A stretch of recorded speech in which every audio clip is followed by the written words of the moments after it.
Oh,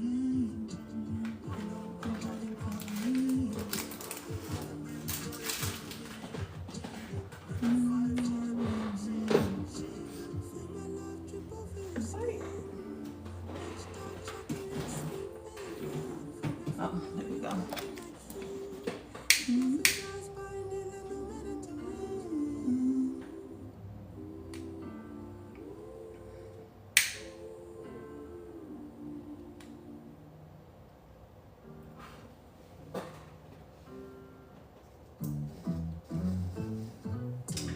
Shit. Leave it up to my ass to fuck some shit up. Hey y'all. Hey T.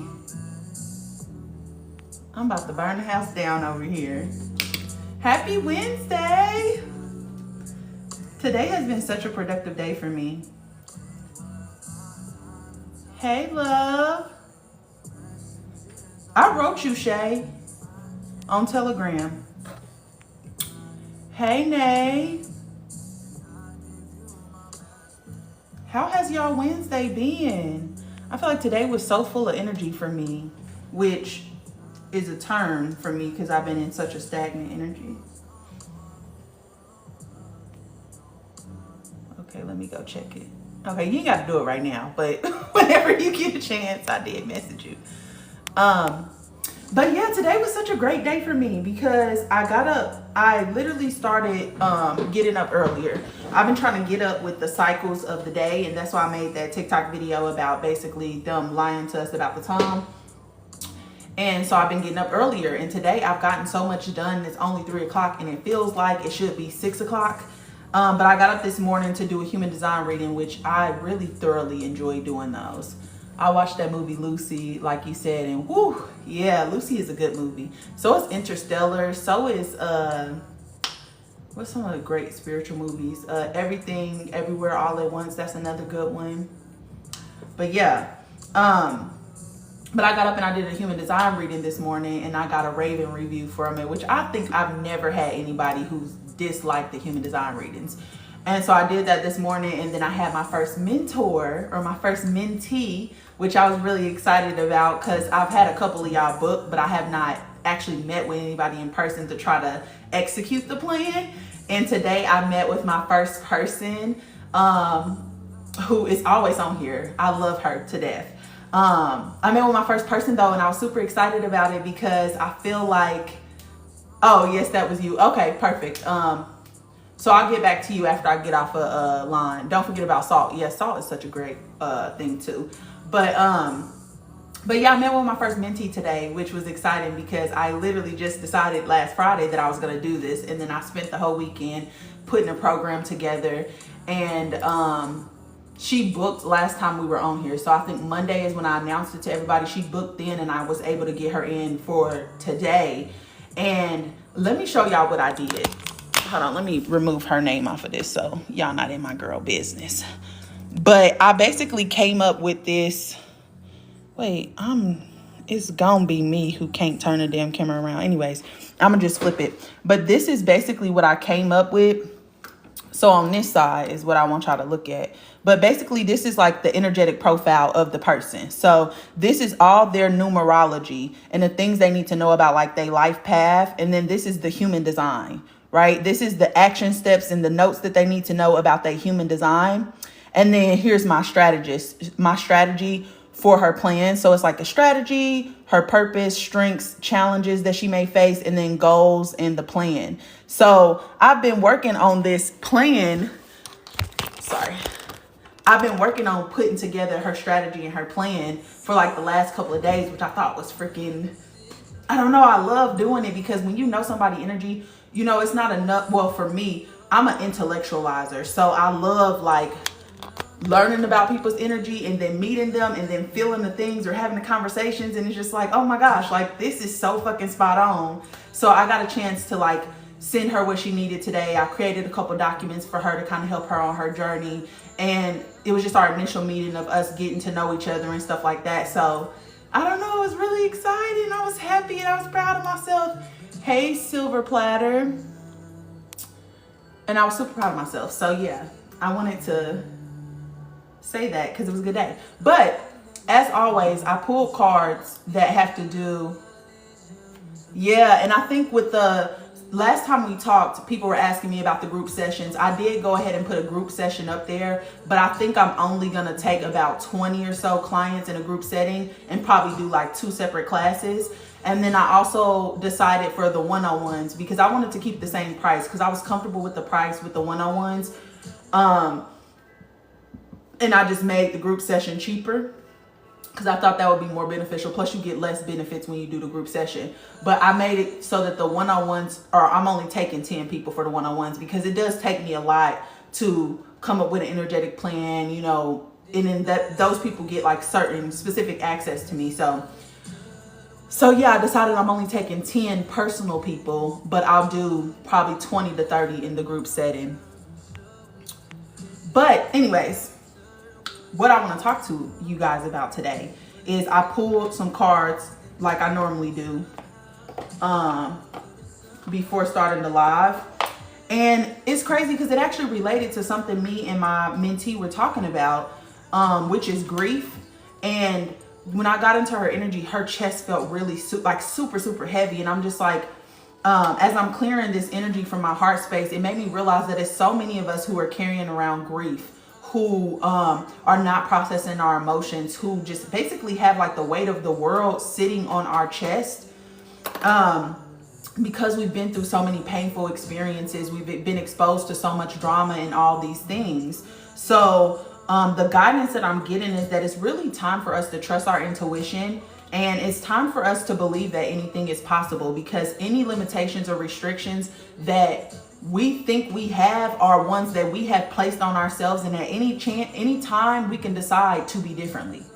We can decide to do something different. We can decide to get out of whatever it is, addiction we have, or whatever thing is standing in our way. It's all up to us on whether or not we will be able to thrive, because there's Capricorn and Saturn energy here, which means that you have to go inside to figure out what your limiting beliefs are, what your limiting systems are, because those are what's actually standing in the way from you getting what you want. And we do this by embodying this emperor energy, right? Providing structure to our lives, figuring out what's aligned with us, using our willpower to get what we want. And basically kind of got to go through hell and back. You have to do this introspection in order for you to figure out what your next steps are, because even this Emperor card embodying this Emperor energy is still Saturn energy, it's still Capricorn energy. So it requires you to go inside of yourself and figure out what is standing in your way so you can enter into this Fool's energy, because everything that's restricting us right now is self-imposed. Nobody is putting the restrictions on us. We're putting the restrictions on ourselves, right? So it's important for us to kind of go on this fool's journey where we kind of open ourselves up to any possibility, where we step out into the unknown. We take a risk. You know, if you want to quit your job, if you want to, whatever the case may be, do it right now. And it's okay if you don't have a plan. Most of the time when you don't have a plan, that's when all the possibilities are available to you. And it requires us to have confidence in ourselves, to believe in ourselves, to give ourselves grace when we need it. Okay, so that was the message that I was getting today. And then let me see what guidance we have on that message.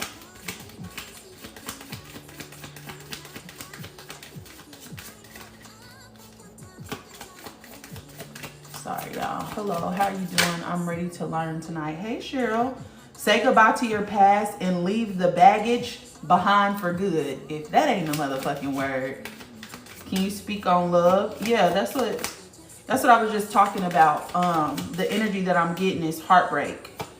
But one thing I want to mention though is that something I was talking to somebody about yesterday is that we think love is only something that you could share between another person. That is not true. Love is literally in the fabric of everything that exists in this world. You know, so if you can't see beauty in your environment, if you can't see beauty in yourself, if you can't see beauty in the people around you, then your heart chakra is probably blocked. Give yourself some credit for doing a good job at this whole living thing. That's the second message. So say goodbye to the past, give yourself credit, right? But if you are experiencing love, it's because you are keeping it away. And I hate to say it like that, but love is literally manifested light. That is it. It's light that has manifested into this physical form. So that means that if you're not experiencing it and it's actually in the fabric of your own being, because everything is light energy, then you need to change your perspective, because what actually happens when we come to this plane is that most of us are in love energy. We are in pure love energy. But what happens is we start to authentically show up as ourselves, and this environment doesn't really support that. So then we realize that we're being rejected, and then we'll start making changes to our capacity to love, and we put restrictions on how we love and limitations on how we love, which changes the way that we're actually perceiving love altogether. So I think it's important for us to stop thinking that love is something that we need to get from somebody else. Love is something you can get from yourself. Love is something you can get from your environment. Love is literally fucking everywhere, just like money is everywhere. Exactly, because love equals light, and everything is made of light. Facts. Thank you for the collective message. I need these reminders. Yeah. Hey, Quiet Storm. Yeah. Like, hi, I'm waiting from South Africa. How are you? I'm watching from South Africa. I'm good. How are you? Hey, from South Africa.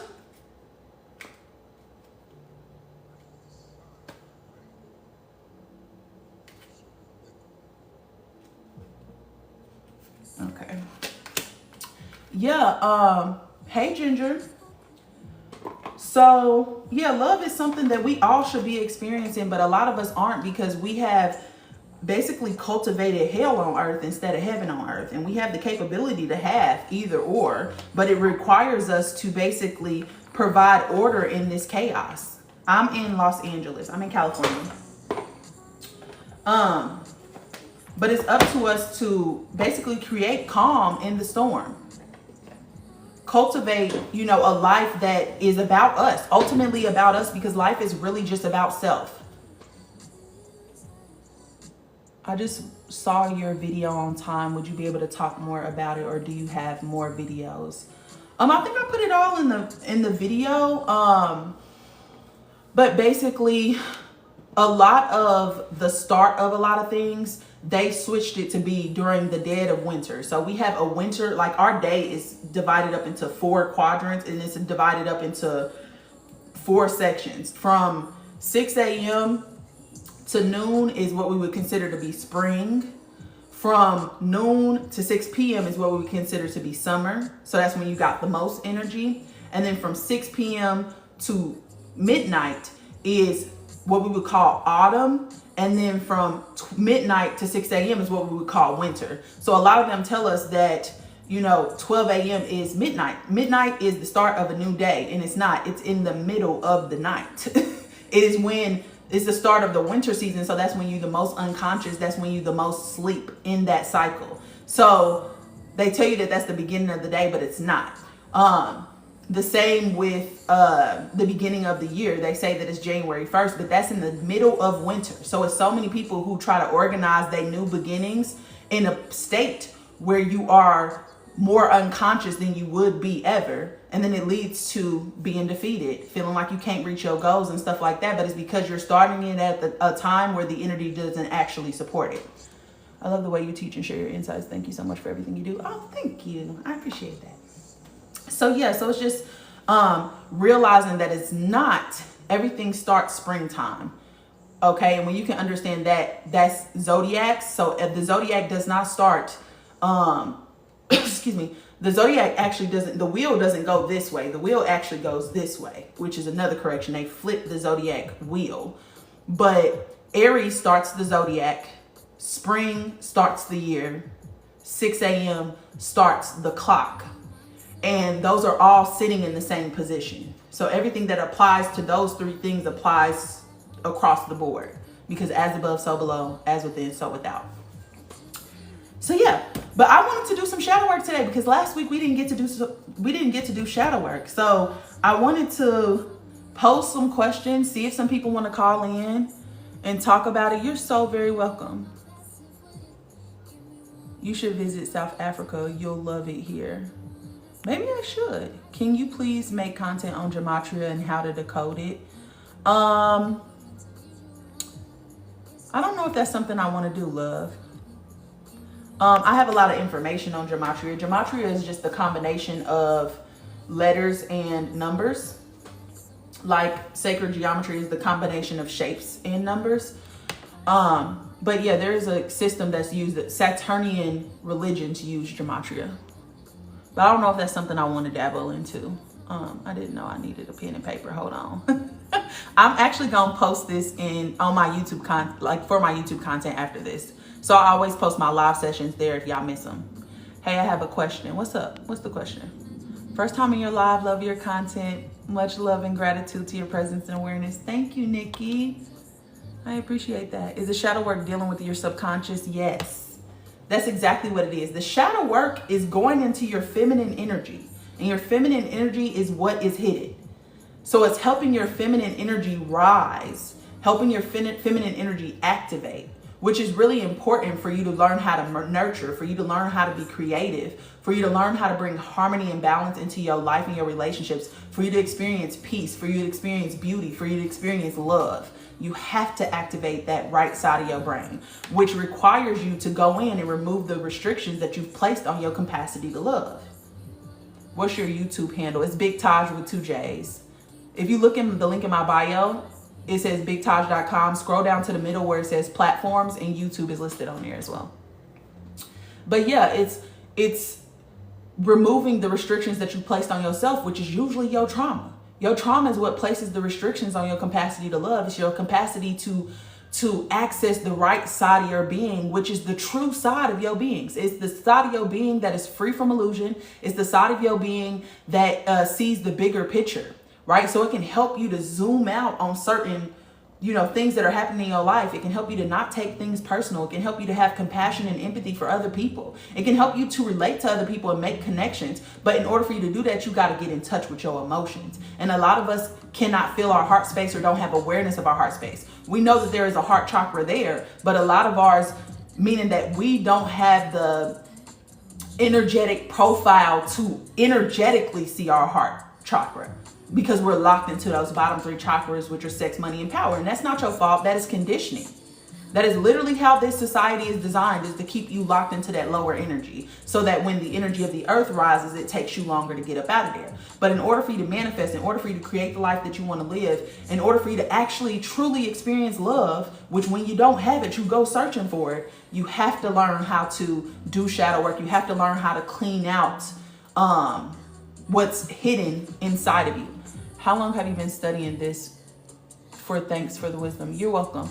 How long have I been studying this? Probably my whole life. Probably my whole life.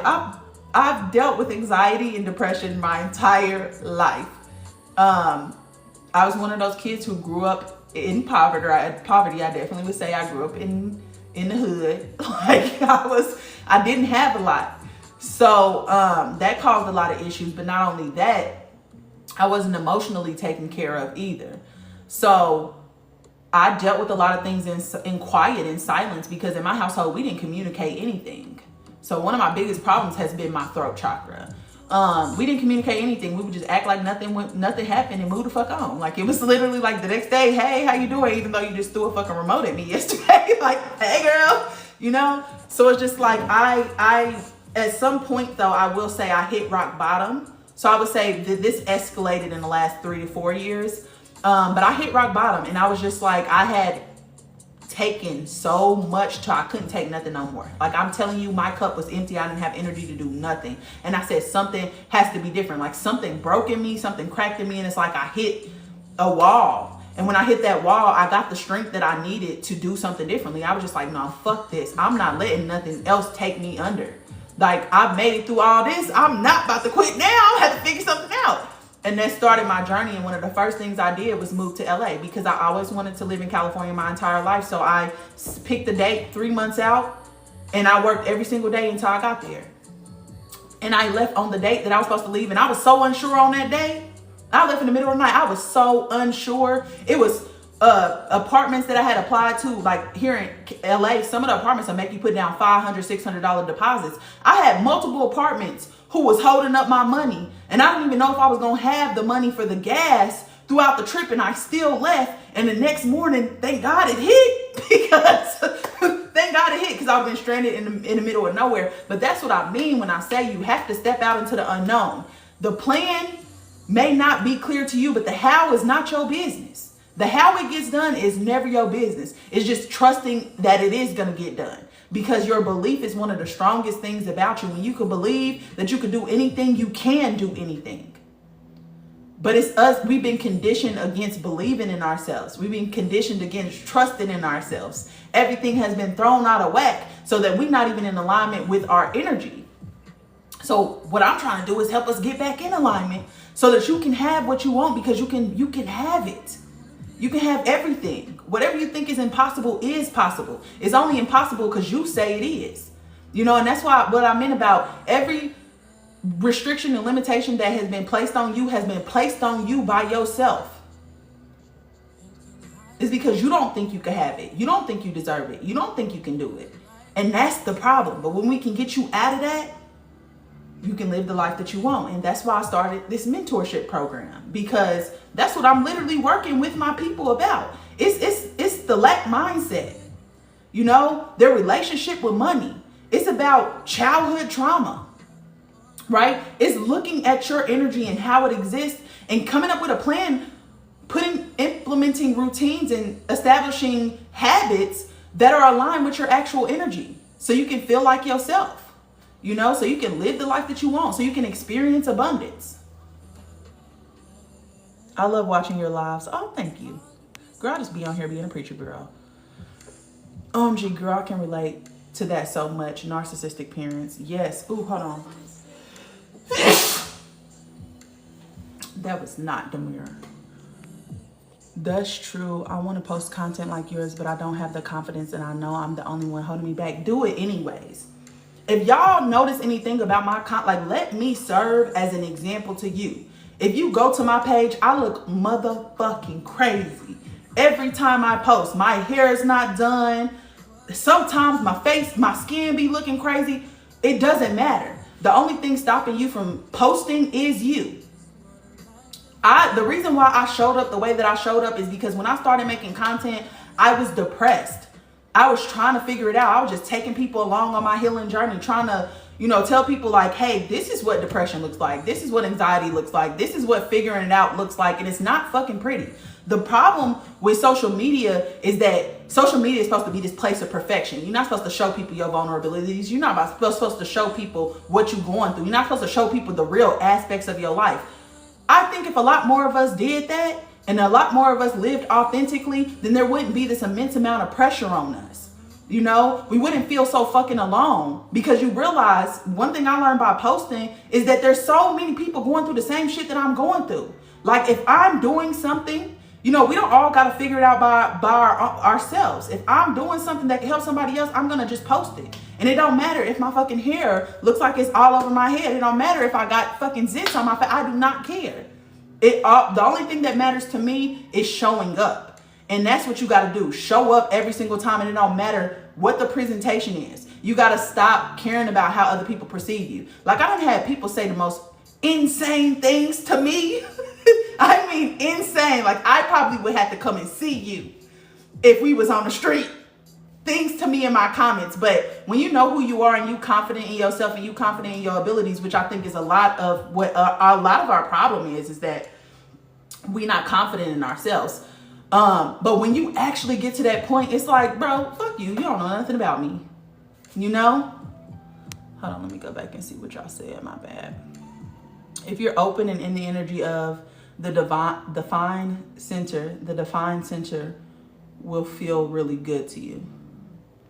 Okay, school had been a lot, and the same thing with my house. Should I just get a GED and work to move out? If that's what you feel like you need to do, understand something, y'all. You are the best guide in your life, meaning that I can't feel your emotions, only you can feel your emotions. So if you are in pain and suffering, that means something has to give, something has to move. And whatever choice you make is the best choice for you. There is no wrong decision. There is absolutely no wrong decision. I can tell you, I finished high school, I went to college, and I don't use none of that shit. I made more money not using it. So everybody's path is unique, but the goal of this is to listen to how you feel. If your body on the inside is saying, I need to get the fuck out of here, I would rather just get my GED than do this, then do that. And be confident. Stand on that. Be confident in your decision. You know? Will the defined person feel the same? What do you mean? Like, are you talking about a defined energy center, or are you talking about the divine? Wreck-It Ralph 2 explains that. Oh, I haven't seen it. I need to watch it. Hi. Is that Miss Joelle? Hey.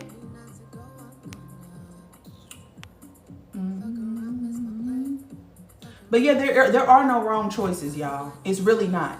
And that's where we get hung up. We get hung up because we think we're going to take the wrong step. We think we going to make the wrong move and it's going to lead to failure. There is no failure. There's only lessons. I can tell you I've started over 1,000. I've been 1,000 different people. I done told you I had multiple different businesses. I don't think the businesses themselves on paper did well. But to me, I failed. You know, but that didn't stop me from doing the next thing. You know, the whole point of life is exploring, is getting out there, is putting your hands in new experiences so you can figure out what is aligned with you. The whole purpose of this is for you to get to know yourself. And you can't get to know yourself if you're afraid to change. You can't get to know yourself if you're not trying new things. You can't get to know yourself if you're not meeting new people. Because everybody is reflecting back to you the things that you love. So the question becomes, and always has been, do I like this or do I not like this? That's what life is about. And as long as you are seeking joy, and if you think a situation is going to improve your current situation, do it. There should be nothing standing in your way. We need to seek joy like we seek money. We need to seek joy like we seek money. If we had that same energy with joy, life would look completely different. Thank you, Natalia. Define energy center. So, okay, hold on. Let me go back to your original question. If you are open and in the energy of a defined energy, the divine energy will really feel good to you. Yes, but there's certain placements of that energy. For example, the energy that's going to feel really good to you is sacral energy, meaning that if they have an open center and you have they have a closed sacral and you have an open sacral, the sexual attraction is going to be fucking insane. You're going to want them all the time. You're not going to be able to keep your hands off of them, right? But your spleen is another place like that.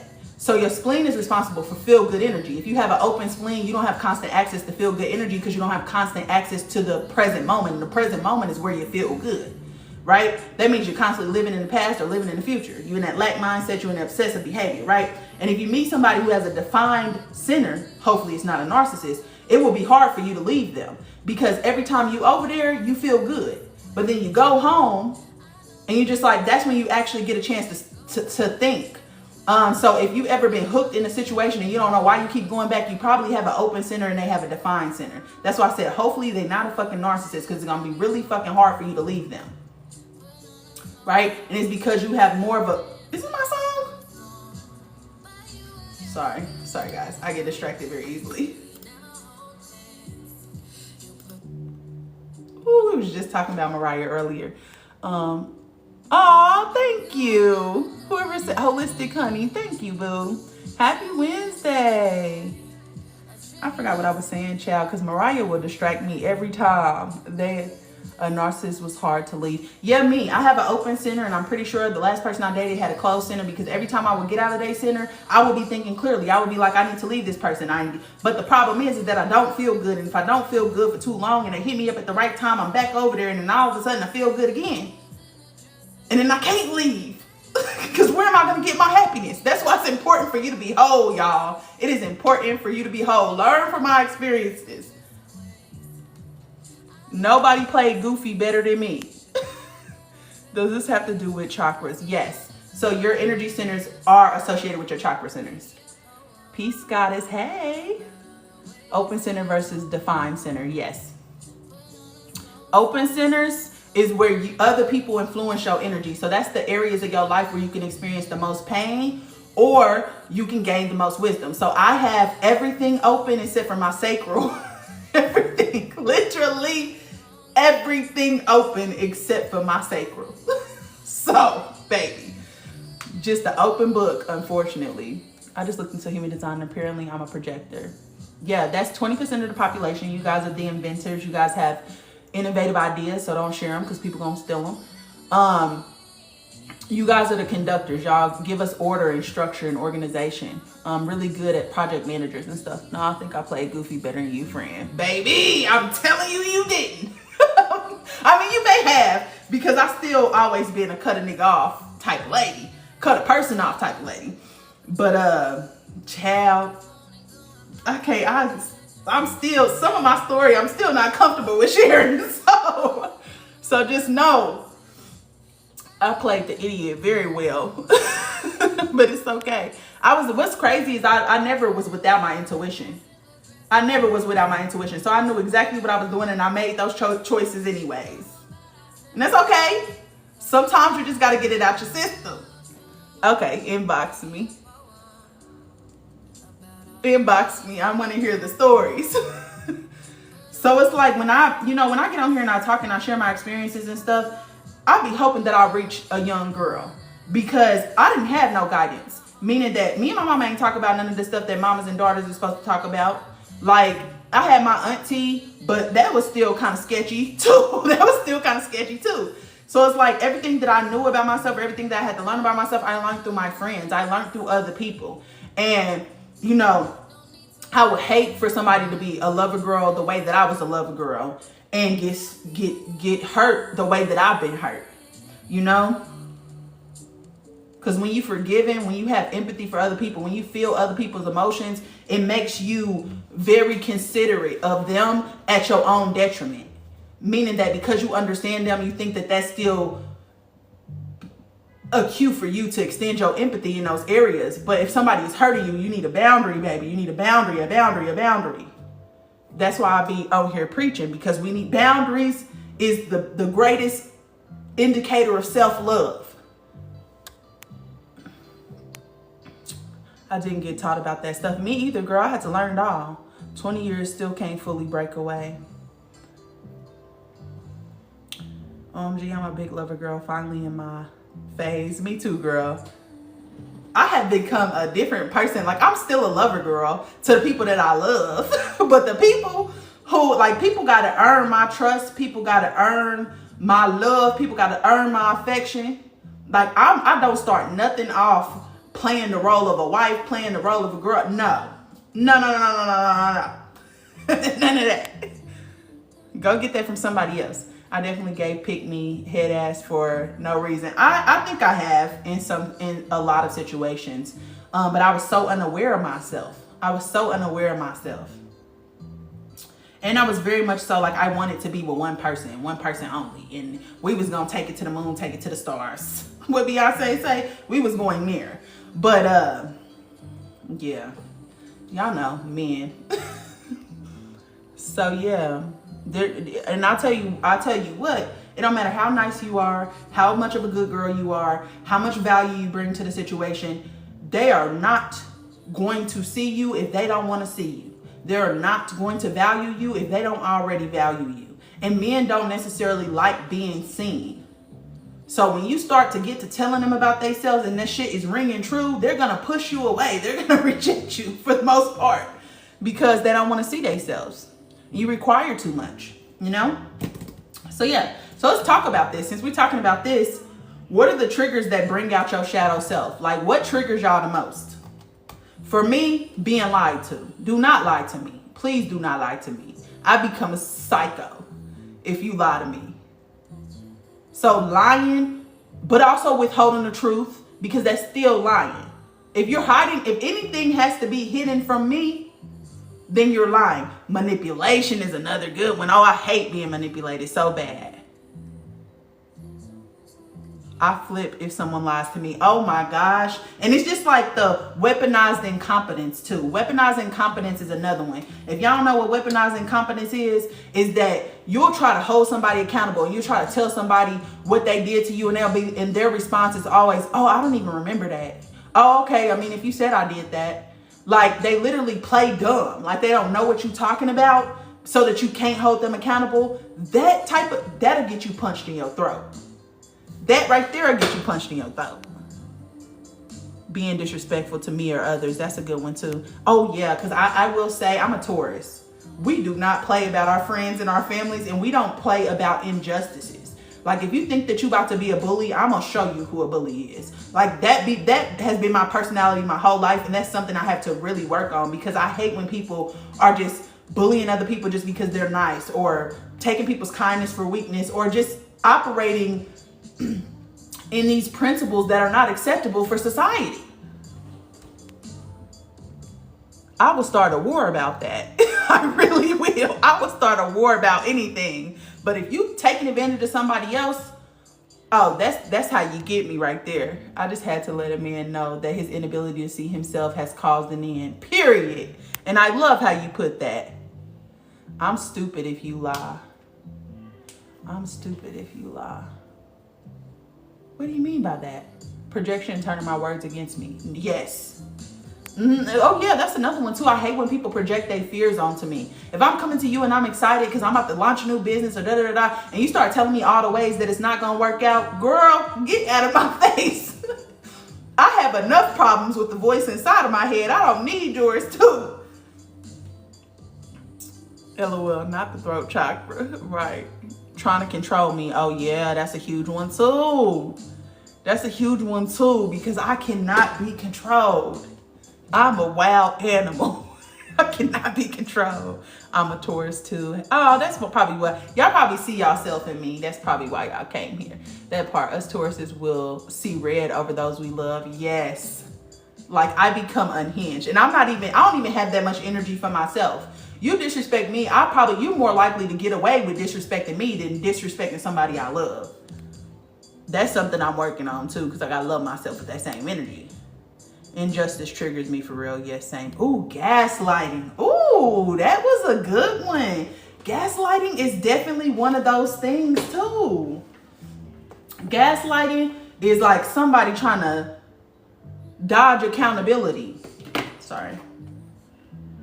People trying to dodge accountability.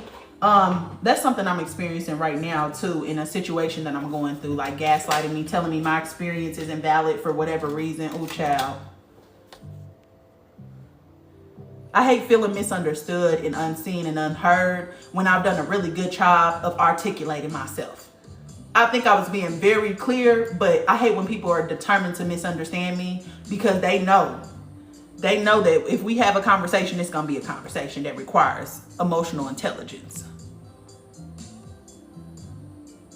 I love Taurus energy bad. Me too. It's my favorite energy. Like, I know why I picked this energy. I know why I picked this version of me. This version of me has to be the best that ever done it. Telling me I have masculine energy because I have an opinion. Boy, bye. Ew, gross, ick. Nah, that's just another way. What he telling you is that, damn, I don't like the fact that I can't manipulate you. That's what he telling you. That's what he telling you by telling you got masculine energy. That's not what it is. He don't like people who can govern themselves. I blocked the Taurus man today. Girl, I should send you a bouquet of flowers. You deserve it. Because anybody who's dealt with a Taurus man, we should get free therapy for the rest of our fucking lives. The rest. Whatever's left of it. Feeling judged and like they're trying to study me for the wrong reasons. Ooh, yeah. Yep, I have a problem with being perceived as well. He was too toxic and argumentative. Gotta go. I got my confirmation to leave my job right after your email. Yay! I'm so happy for you. Leave that fucking job if it's tearing you up. And I've been saying that. If y'all look at some of my old videos, I told that job does not care about you. They're not even gonna send you a bouquet of flowers if you die. Why do you care about them? Why do you care about giving them a 2-week notice when they don't give you a 2-week notice? They'll fire you today and be like, oops, figure it out. Why do you gotta give them a notice? Baby. Constantly shouting and acting like a child. Oh, the temper tantrums. Yes, so Taurus is the toddler of the zodiac. We have temper tantrums as well. Explosive energy for sure. The way you bring in the message is fire. Thank you, lady. You're welcome. Hey, boo. Hey, Latoya.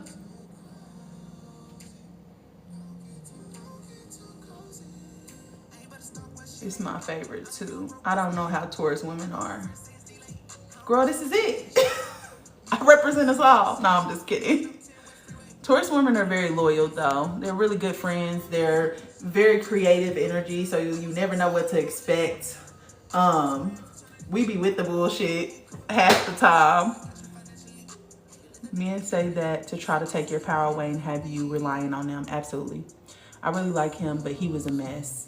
Yeah, no, baby. Get that Taurus man out there. Taurus man, baby daddy, truck driver too. My son is a Taurus. He drives me insane, but I love him to death. I get triggered when somebody pre-analyzes me off of my sign. Oh yeah, I feel that. Because what people don't realize is that you're not just your sun sign. If anything, you're probably closer to your rising sign than your sun sign. And not only that, it depends on what energy is in your chart as well. It's not as simple as looking at somebody's sun sign and saying that this person is going to be this way. Do I like to know it? Yes. But judging people off of it, I don't think that's fair. Because everybody's energy is different. I can't stand an argumentative man, the ick. Just got rid of a Taurus man, told him about himself too. Gotta go. They gotta go. I'm telling you, they gotta go. Them not the men that you want to be dating. Tauruses, Pisces, none of them. Aquariuses. I don't like to repeat myself about something I constantly express, like, why you not listening? I heard that. Taurus are clingy, but as a Libra, I love that. Tauruses are definitely the lovers. We are definitely going to be inside of your skin. Please unzip your back so I can get in. Like, that's exactly our energy. And he went left, child.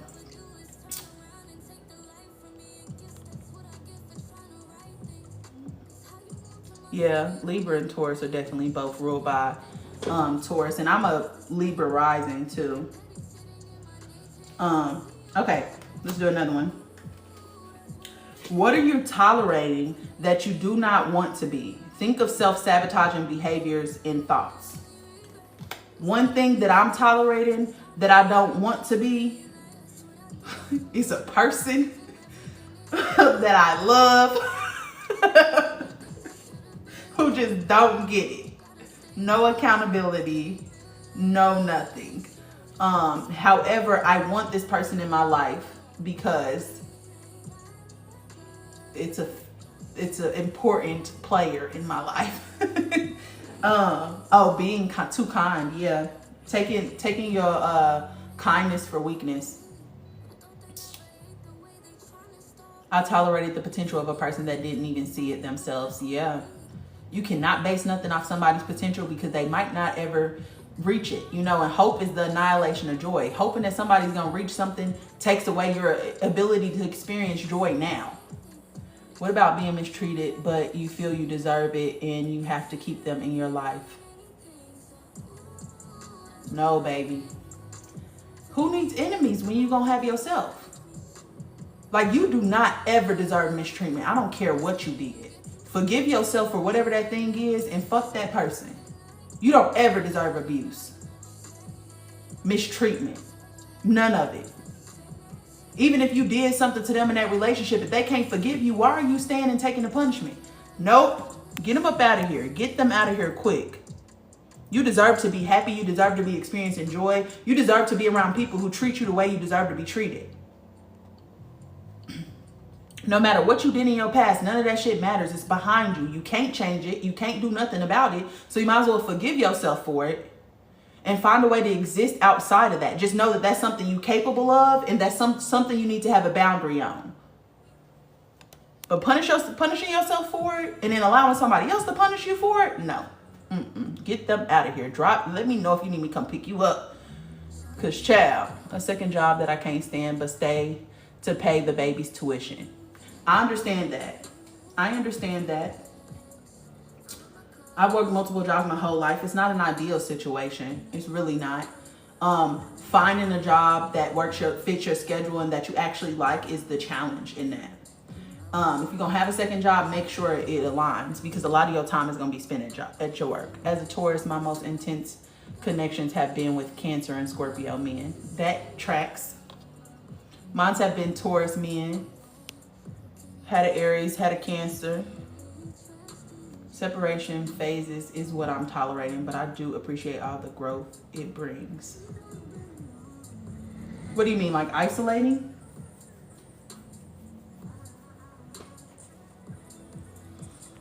Best way to get negative spiritual energy off of you, a spiritual bath, clearing your energy. And we can clear our energy today at some point. Clearing your energy, shielding your energy, keeping your vibrations high, constantly experiencing joy, getting out in the sun, exercising, dancing, singing. Any of those work. So the question was, what are you tolerating that you do not want to be? Think of self-sabotaging behavior and thoughts. What am I tolerating?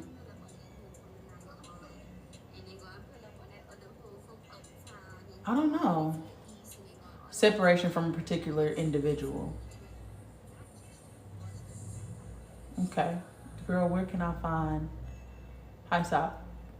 Hyssop? What is that?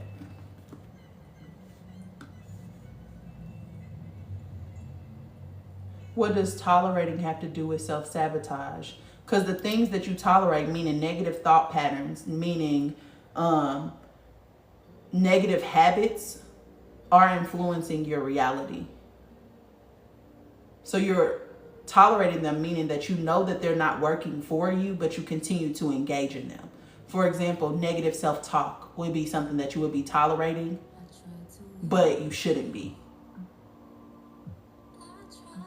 It's a herb for clearing spiritual bath. Okay, I just use sea salt.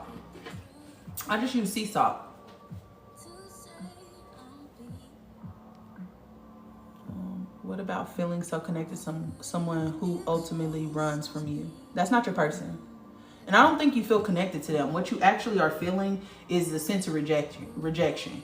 And a lot of times, if you grew up around unattainable love, meaning that your mommy or daddy didn't give you the love that you wanted, or if you grew up in a situation, excuse me, where you're constantly being rejected, sometimes our ego realizes that, and our ego tricks us into believing that that's what we should move towards, because we have the survival mechanisms built up to survive that environment, but your ego does not care about you being happy. So a lot of times that is a trauma response, anxious attachment style. You think you have a deep connection because you convince yourself in thinking that you have a deep connection with this person. But if the person is running away from you and rejecting you, then you don't have a deep connection. The connection is not what you think it is. You're tricking yourself into believing that it is. Because that's not real love. That's not a connection. You can't be connected to somebody who's running from you. If anything, you are trying to attach yourself to that person.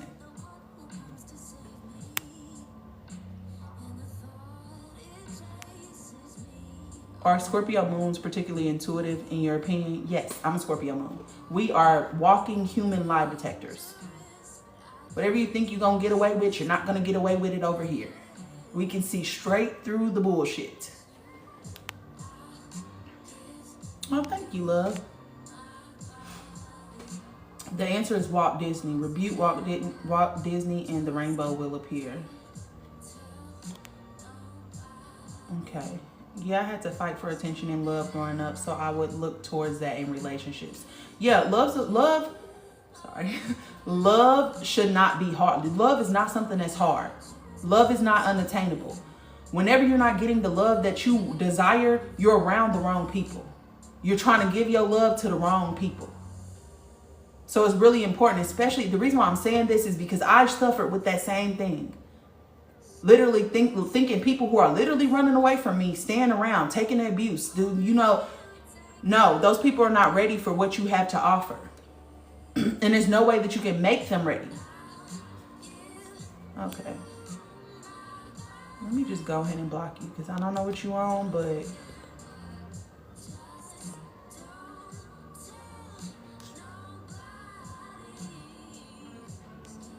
come on now. Sorry, y'all. What if it's my wife? Get a new one.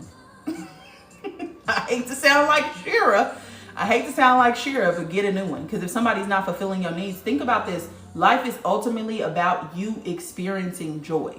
If you are in a situation and you're no longer experiencing joy, you need to get out of that situation. Because the longer that you stay there, the longer you're going to stay in pain and suffering. The longer you're going to stay in anxiety. The longer you're going to stay in depression. And nobody on this planet, I don't give a fuck who they are, deserves that from you. Nobody. Because then what you're doing is prioritizing somebody else's comfort over your own. Only thing holding me are my kids. Court. Take them to court. Get something established, something in writing. I hate to be like that, but it's the truth. You cannot, and I've stayed in relationships way longer than I was supposed to. It is insufferable.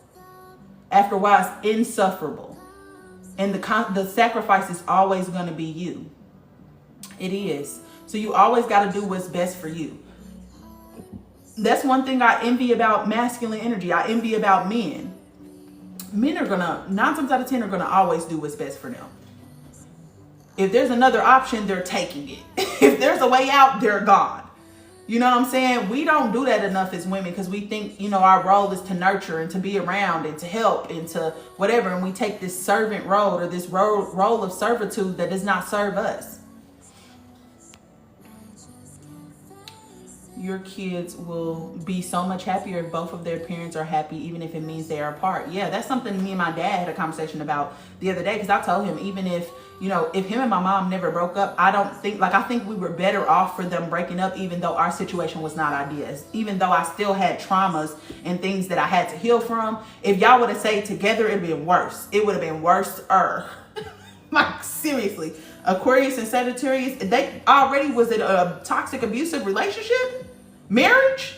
Like, no. No. Hey, Royal. That's what I'm doing, shaking my head, prioritizing someone else's feelings. I'm about to show tough love. It ain't even got to be tough. It could be quiet. I like to show quiet love. And it's, catch me if you can. I'm a gingerbread man. I would get the fuck on real quick. It don't even got to be loud. I don't got to be boastful. Because one thing I realized too is that in certain situations, I would try to communicate, like, or tell them that I'm leaving or whatever the case may be. And that legitimately was me searching for them to tell me a reason that I should stay. That's it. That was it. I wanted to maintain the situation, so I was hoping that would upset them enough to do right. I was hoping that would give me what I needed. They would give me what I needed. And I'll tell you what, they never did. They never did. So it don't even got to be a conversation. Somebody disrespect your boundaries and you've already communicated about that boundary. There is nothing left to be said. They do not respect you. They do not value you. I can't tell you how many times a man has randomly wrote me and been like, you so hard on a nigga. You so this, that. Yeah, I am. It's real strict over here. So come over here acting like you got some sense, or I'm gonna knock the sense into you.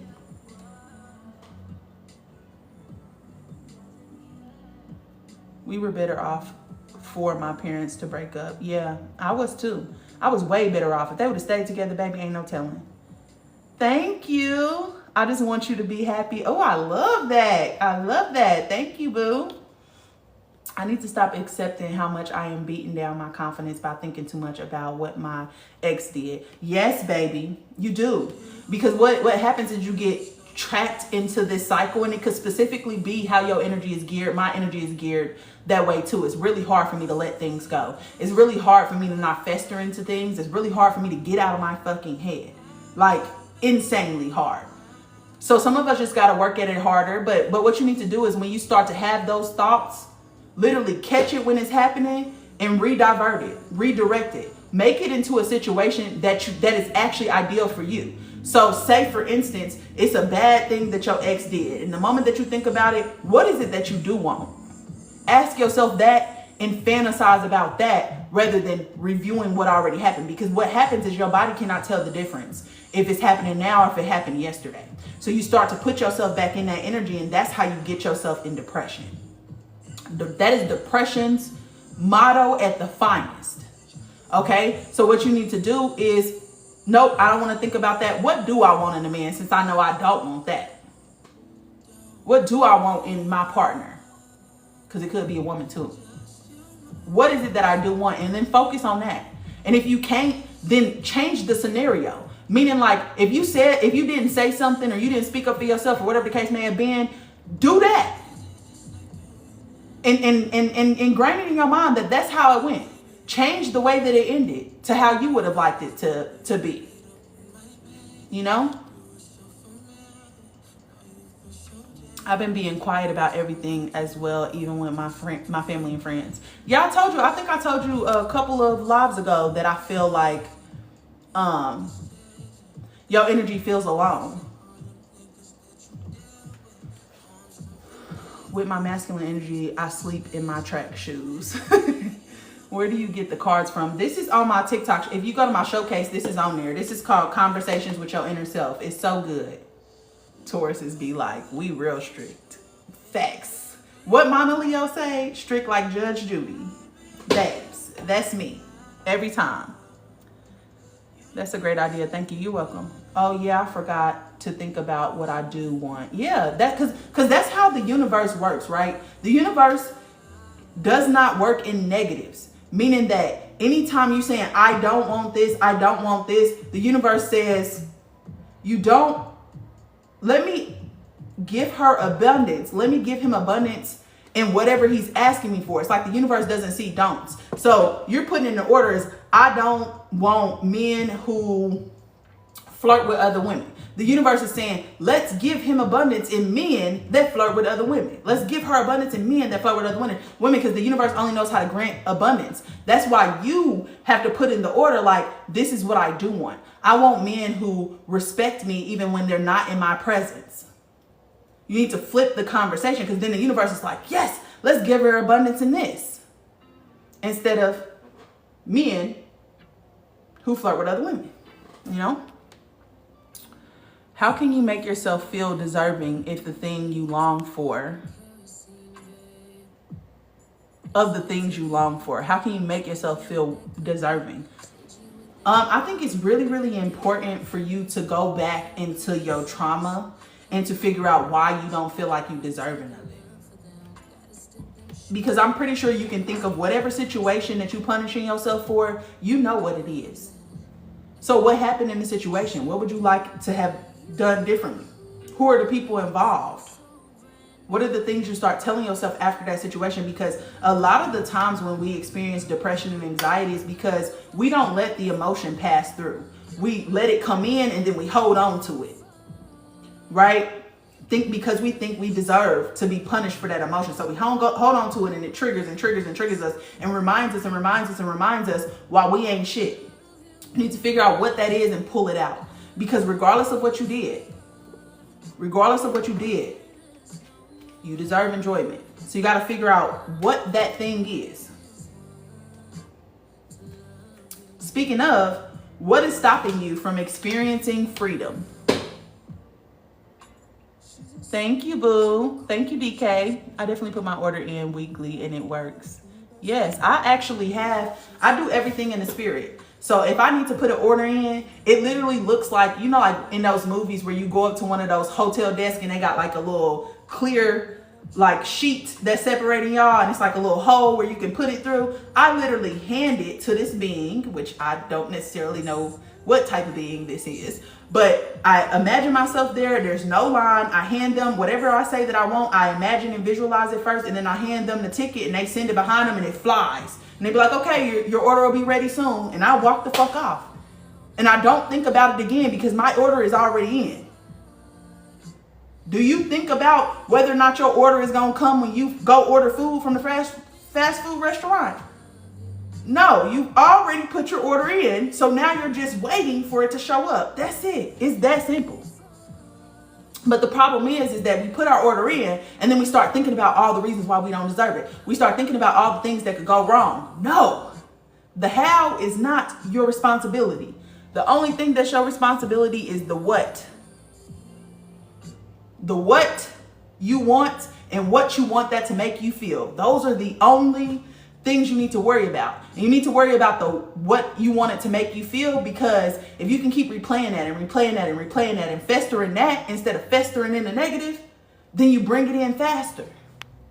When you said spirit shows me, when you said spirit show me for this for and show me that for, that instantly worked. Wow, thank you. You are welcome. You know what's crazy is you're the second person to say that to me today, that they implemented the communicating with your higher self, communicating with your guides. You know, if this is aligned with my highest good, show me this. If this is not aligned with my highest good, show me that. And you're the second person today to tell me that that has worked magic. It does work. You're being communicated with all the time. You've been communicated with your entire life. It's just that you don't have awareness of it. You're not paying attention to it. You're too busy being distracted with your phone, with social media, with what we're doing right now, which is okay. I'm a good distraction, you know. Taj, have you ever been to Florida, and do they have vegan spots? Yes, I lived in Orlando for 3 years. Used to frequently visit Tampa, Miami. My territory, because I worked for a pharmaceutical company at the time, was the whole entire Space Coast. So I was constantly going between like Melbourne. Yeah, I've been all over Florida. Let me just say that. I got some skin over there. I know some people down there. Vegan spots, when I was there, I left in 2018. So I haven't been back to see if they got vegan spots, but I would assume that they do. Oh shit. Very true. We have to learn how to detach from unhealthy emotions. Yes. I write it on a brown paper and sleep on it. Yep. That's actually witchy, but yes. That works. It does. How is that working for you? It works mad. Like, I have a whole nother life. That's why I be on here I'm not going to tell you a lie. I promise you. I'm only going to tell you the truth. And it's only stuff that I have done myself. Even when it comes to the products I promote on my page, I don't promote nothing to y'all that I have not tried myself, that I do not use myself, that I have not used for a while. I just finished listening to a book about the law of attraction. Yeah. Yep. And know that when you put in an order, or when you want to change, anytime you want to change, you're going to be thrown into chaos, because chaos is creation energy. So everything is going to fall apart that needs to fall apart. The people who ain't supposed to follow you to this next level, they going to move away. And it's going to feel like your whole world is falling apart and everything is going wrong. And you're going to get all these unexpected bills and all this shit is going to happen.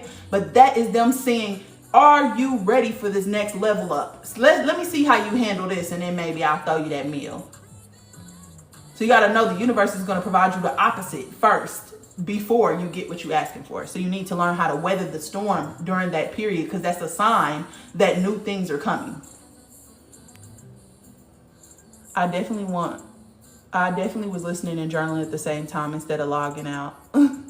What is shadow work? It's just looking at the stuff that you've hidden from yourself, looking at your childhood traumas, looking at the emotions that you have repressed in your body, and doing some work to heal those things so that you can actually live the life you want to live, because those things are stuck in your subconscious mind, and your subconscious mind actually determines what your reality is. Meaning, like, the things that you get up and do is because of the behaviors that are stuck in your subconscious mind. The how you act when you get up is based specifically off of your belief systems. So you need to go in and change your belief systems, change your perspective, so you can reach higher densities of consciousness. Don't judge me, friend. I'm never going to judge you, baby. I'm only here to love you. The contract of my job is ended, and I feel like I'm being moved into a new direction. You are. You are being moved into a different direction. And don't worry about the outcome. Be excited that you're about to start a new adventure and you don't know what it is. And I'm telling you, everything is going to show up out the blue for you. Yep. So what about this one, y'all? What is stopping you from experiencing freedom? And by that question, I mean, what limitations or restrictions have you placed on yourself that have stopped you from being able to move forward? For me, it was the fear of judgment from other people. It was the fear of constant critique. It's also feeling like I'm not liked, because I want to be liked. I'm like, I love people. I want people to love me back too. What you mean by limiting beliefs? Which ones?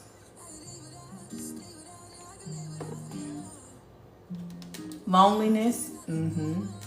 But let me tell you something about the energy of aloneness. That's what it is. It's aloneness. The energy of aloneness, it appears as if nobody understands you, nobody gets you, you know, all of these things. However, that energy is only meant to pull you away from people so you can go within. Because that means it's time for you to get direction in your life. And there's some type of lack of focus in your life. So you need to feel that with setting boundaries, figuring out where you want to, what you want to do with your life, coming up with a plan to how to put that into action. Excuse me.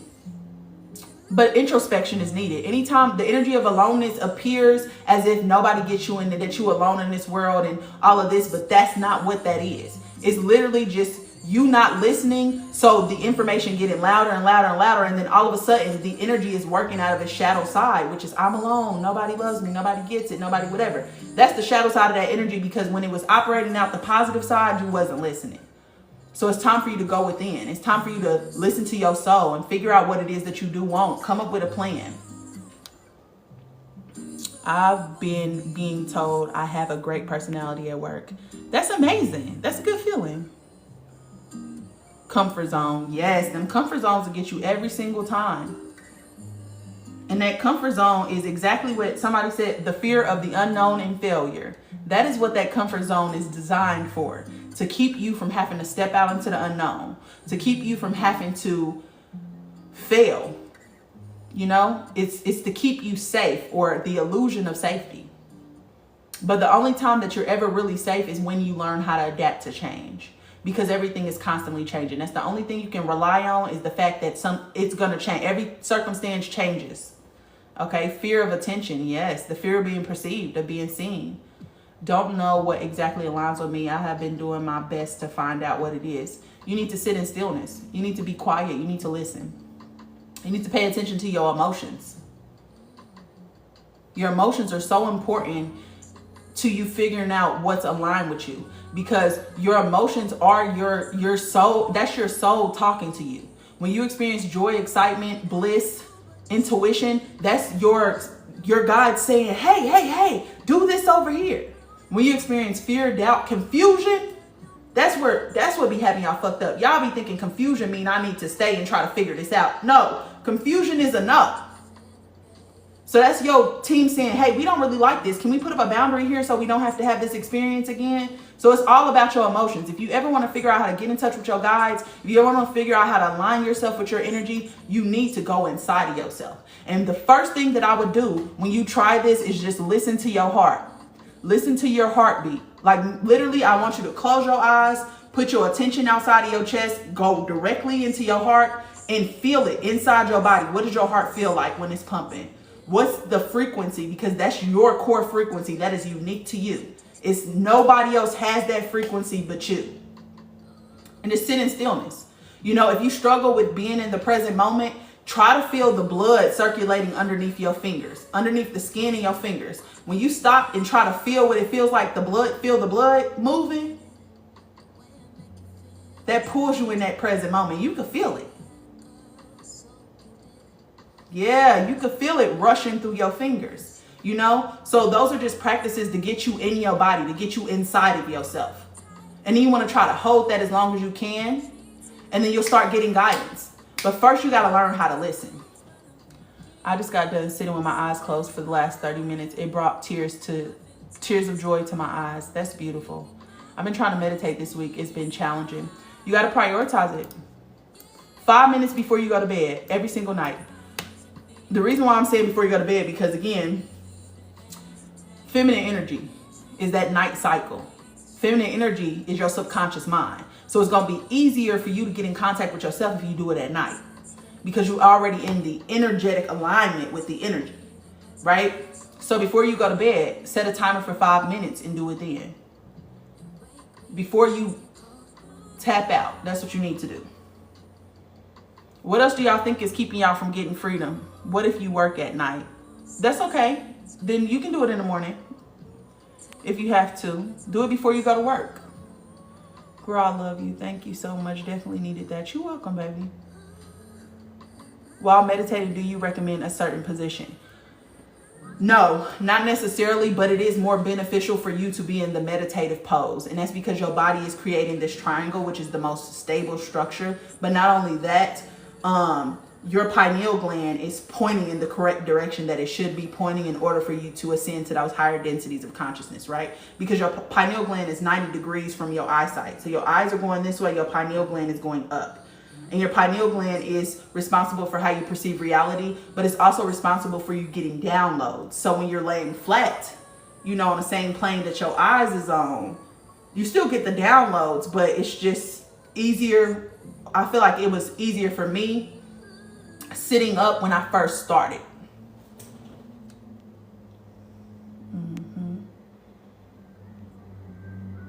What I miss a lot, girl. We've been talking about a lot of stuff, doing some shadow work. Is daydreaming a form of meditation or a manifestation? Not necessarily, because it's not grounded in reality. You don't want to be fantasizing, because fantasizing is different than visualization. Fantasizing is like being in that dreamy Pisces energy. What's the meditative pose? Like when you, hold on.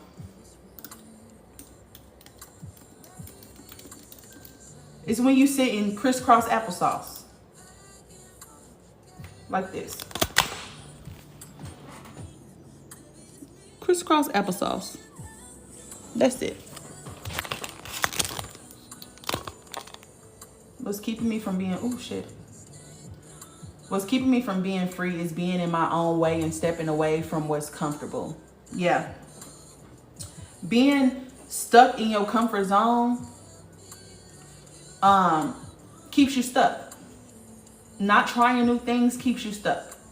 All of that is stagnant energy, because you're doing the same thing every day, and your body, you got to think about how your body is designed. Your body adapts very quickly. That's why when you've been working out for so long, it feels like you're not getting results. That's why if you run on a treadmill for more than 30 days or more than 2 weeks, after that, you're not going to see a huge difference in your body, because your body actually adjusts accordingly. So that means that your body needs to be stimulated constantly in order for it to build the neural pathways that it needs to build. But what happens is when we become adults and we get stuck in this desk job where we sitting all fucking days, that we become accustomed to sitting. We become accustomed to doing the same thing every day, but we're not designed to do the same thing every day. So that is literally stifling us in our capabilities.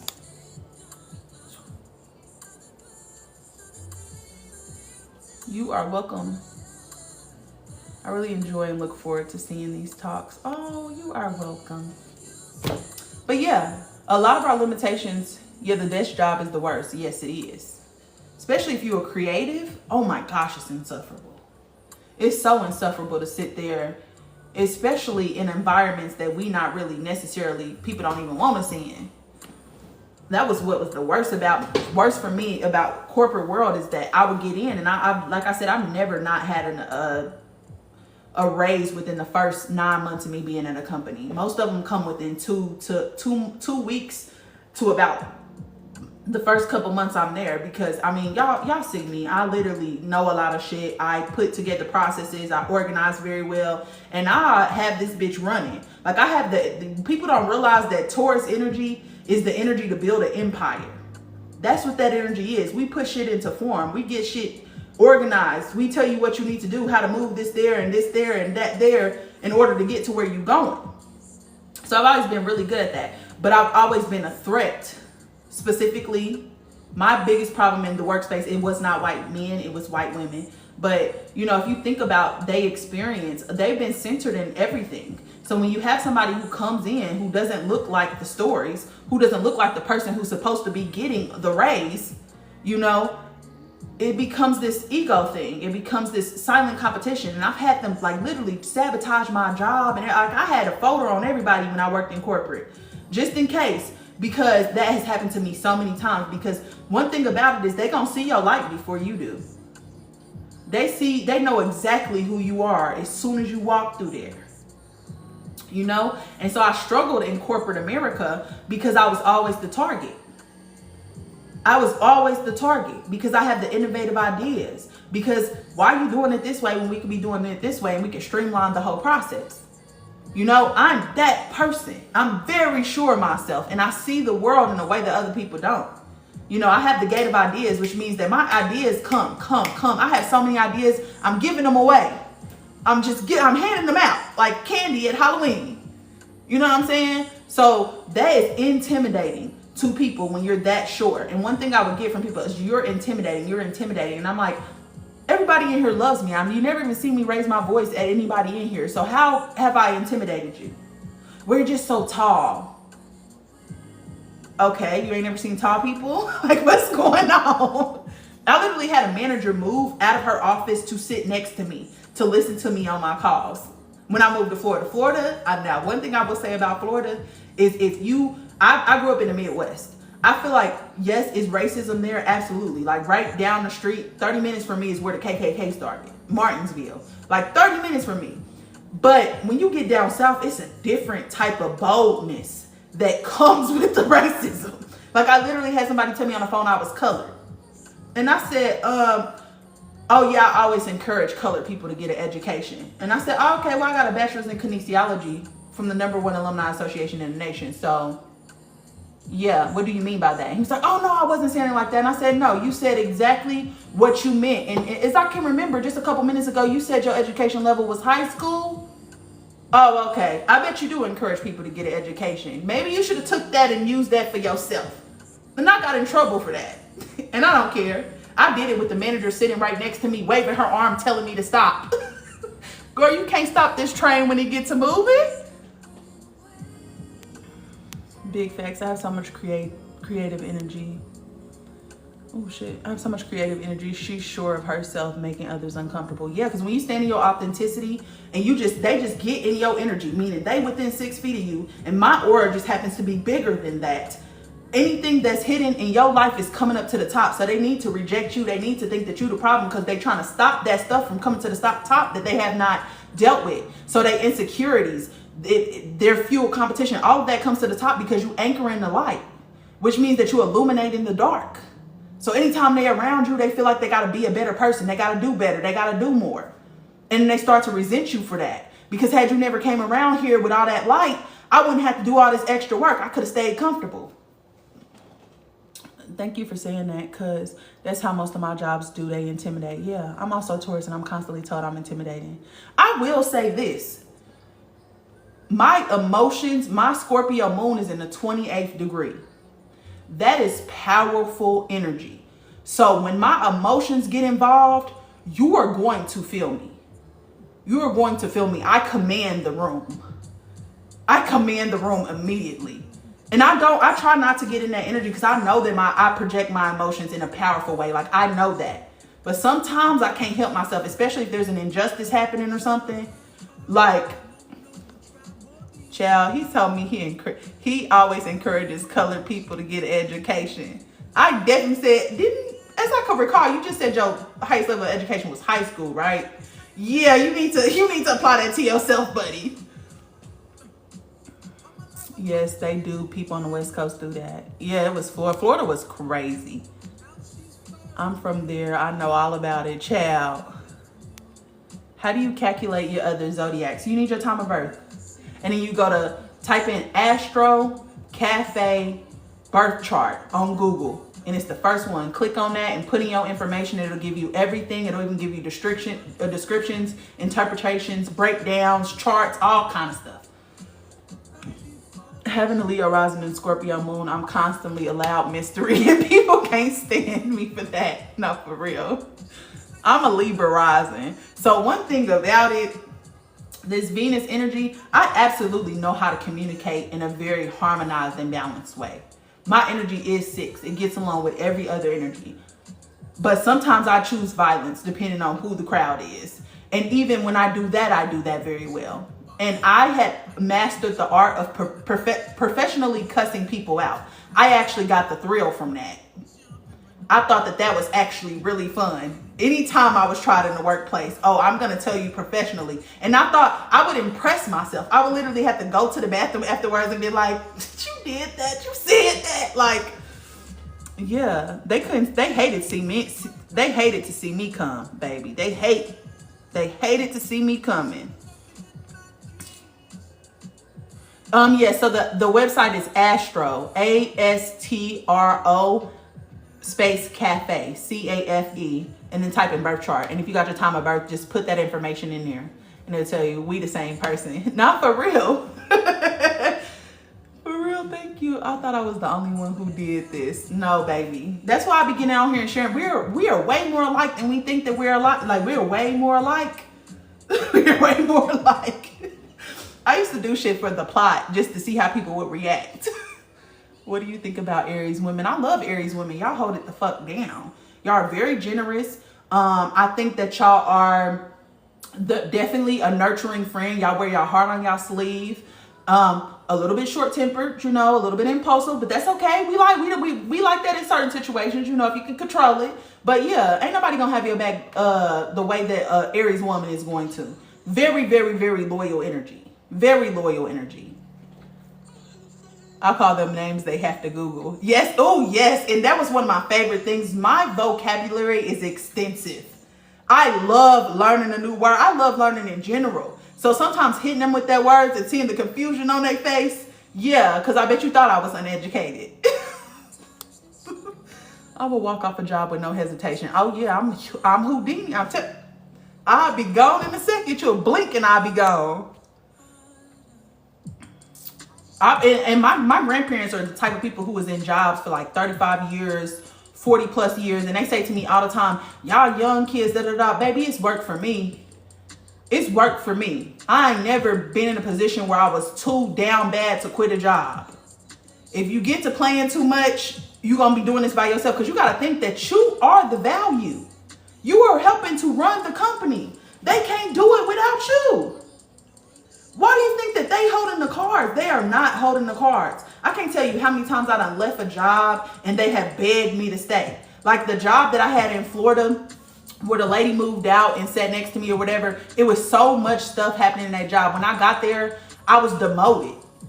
And I was the #1 supervisor for 3 months in a row. Where I had came from, they demoted me and accepted a man who was Hispanic, did not know half the job that I knew. Then they hired me. They hired me to help their teams while they figured out what they were going to do with me. And so for 3 months, people went from a high turnover to knowing exactly what to do on the calls, the best sellers in the company. And they're like, okay, you know, looking at me, but still not wanting to pay me, demoting me, whatever, but wanting me to do the work undercover. Then they was like, okay, I'm gonna have to put you on a night shift and you're gonna have to be on this team for a while and then we can revisit. I get on the team and I'm working at 12 o'clock. I live an hour away, so I'm not getting home till damn near 2 o'clock in the morning, and I'm driving an hour in the middle of the night. And I told them that they didn't care. So I'm like, okay, cool, I'll stick it out. That team was the worst team in the company. The worst team in the company, right? I get on that team and our manager, because it's the night shift, would just disappear. She would just be gone. So people didn't have nobody to ask, so they would ask me, because they knew that I had been helping with teams before. They knew my qualifications. So they would ask me, and I would literally be on a call, taking a call from a customer and like literally sending them chat messages, trying to tell them what they need to do, right? The team ends up being like, their numbers was astronomical, meaning they went from 1 to 2 sales a day to 15 sales a day to 12 sales a day. So some of them 20 sales a day. Some of the people who they was worried, like meaning like they had been on progress reports to where they was about to fire them, turning into the best sellers in the company because of me. They came over there and was like, oh my gosh, the manager wanted to be promoted, but she could never get promoted because she was one of the worst managers. They had came over there one time because her friend was that manager who was stalking me. Like that was like her best friend. So she comes over and was like, oh my gosh, Elizabeth, you've been doing such a great job with the team, da da da da. I didn't even say nothing because I always been very humble. I've always been like, my work is going to speak for itself. Like I don't need to be loud or boastful about it. And I didn't say nothing. I let that lady take the credit. Do you know that all those people who were sitting there and said, excuse me. Yeah, no, she's never over here. It was definitely Taja. Her face shattered and hit the ground. And then I started getting pulled in offices, and the lady who was her best friend literally started pulling me into random meetings so that she could discuss my calls. And it was not a quality error. It wasn't an error with my call or anything. The call was not taken from me. And she literally would start pulling me in and just trying to antagonize me. And I just used to, so the moment that I left, what's crazy is I wrote in my resignation because I'm like, yeah, I'm about to get out of here. Like, I don't got time for this. And I loved the company before this, but I was like, I don't got time for this. I write in my resignation and I go and I give it to the guy who hired me, which was a black guy. And the black guy, I went to him when I was having these issues with this manager who kept pulling me into meetings. She was pulling me off the floor to talk to me about calls that are insignificant, meaning that there is no bearing on this call. This does not cost the company anything. And he told me that they knew that she was racist and she had been there for a lot of years and that's just how it is. I'm going to just have to get over it. Okay, I went in and I gave them my resignation. He was like, I was just about to promote you. Like, why would you do that? We've been trying to figure out what to do with you for the last couple of months. Because I think I was there for like 9 months before I put in my resignation. And I said, I'm sorry, I have another job. He was like, are you serious? Like, we've been shifting stuff around. I literally was about to promote you. And I said, I shouldn't have to be promoted because I was already a supervisor when I got here. You demoted me. And now what, I'm supposed to be shocked or happy that you now promoted me? Please go to hell. Expeditiously, I will drive you there and drop you off if you need me to. But I've always, every single time I get begged to stay, but nope. Taj, I just realized you started uploading your lives on YouTube like the best thing ever. Yes. So in case y'all miss them, I want y'all to still have access to the information. The only thing I'm worried about is that sometimes my dad be on there and I be on here talking crazy about him. So he probably gonna see it. Oh, well, I meant what I said. What if you're 50 plus years young and still don't know what you want to do when you grow up?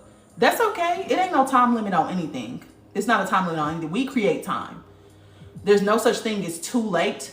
What you need to do, though, is sit in stillness. You need to get in contact with your emotions. You need to pay attention to your emotions because your emotions tell you what you like and what you don't like. What you like, you move towards. What you don't, you go away from. Okay? So you need to pay attention to yourself, and that is going to help you. I get that, sis, but letting you know your YouTube is shadow banned is hard to find. Child, they always trying to shadow ban me. Just know that if you're going to be a part of this community, I'm going to be hard to find because they cannot stand me. It don't matter what I do.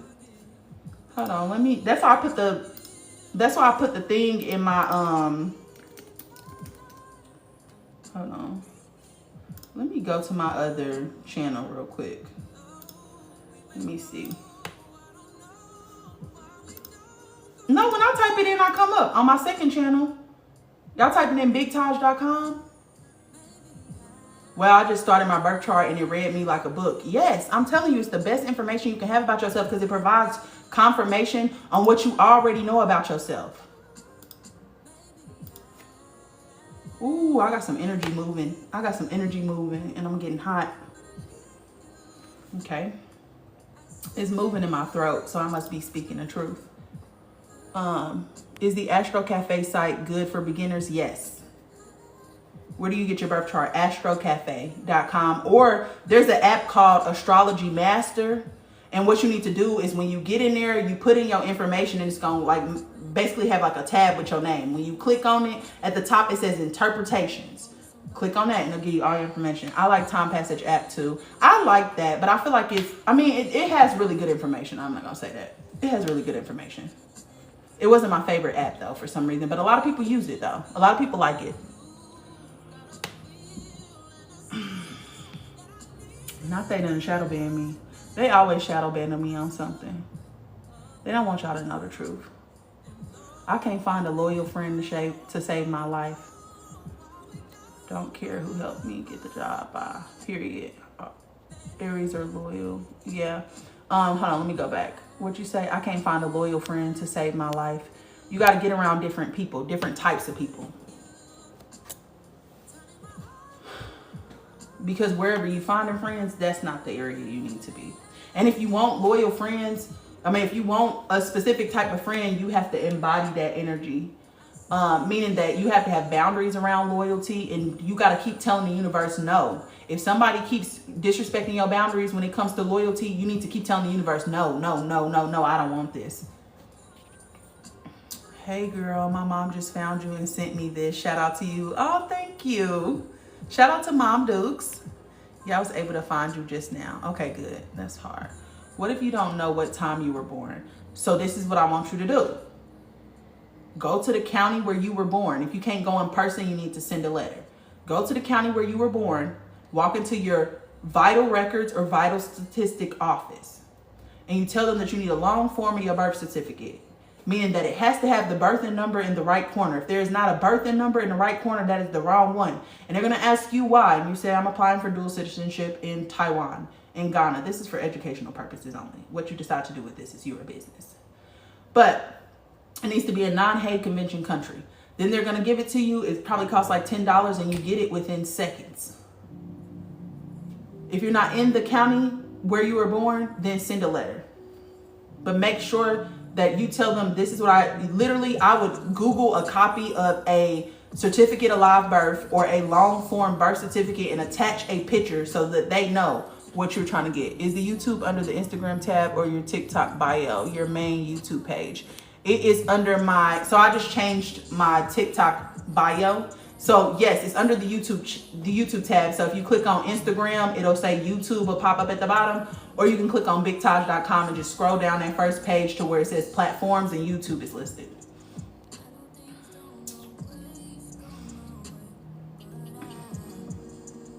Do y'all listen to Abby Jasmine? She's a good vibe.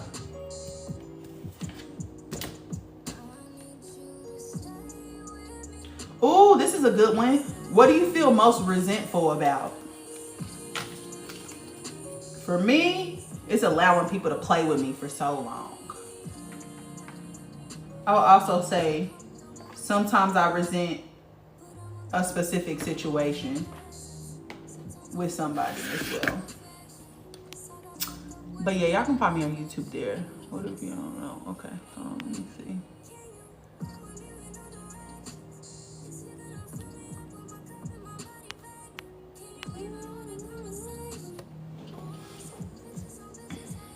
Same, yeah. I feel like usually when I feel resentment, it's like I've let somebody take advantage of me for too long.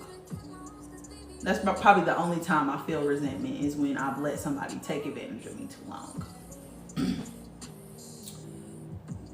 I resent not taking advantage of time and not living. I've been existing. Ooh, that's a good one, Natalia. That is a great one. I feel like that too. I feel like I kind of resent my early years because I was trying to be faithful to somebody who was not being faithful to me. And we wasn't even in a relationship for me to even be faithful in the first place. And I squandered all of my Miami years. And for some reason that still haunts me. I feel like I didn't do enough. Not that I needed to do enough, you know. But it's just like if I had it was so many, like when I was in Miami, child, I could be living a whole new life, a whole different life.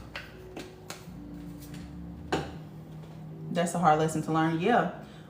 Squandering your years for people who don't actually appreciate you, wasting your time in friendships that don't serve you, in relationships that don't serve you,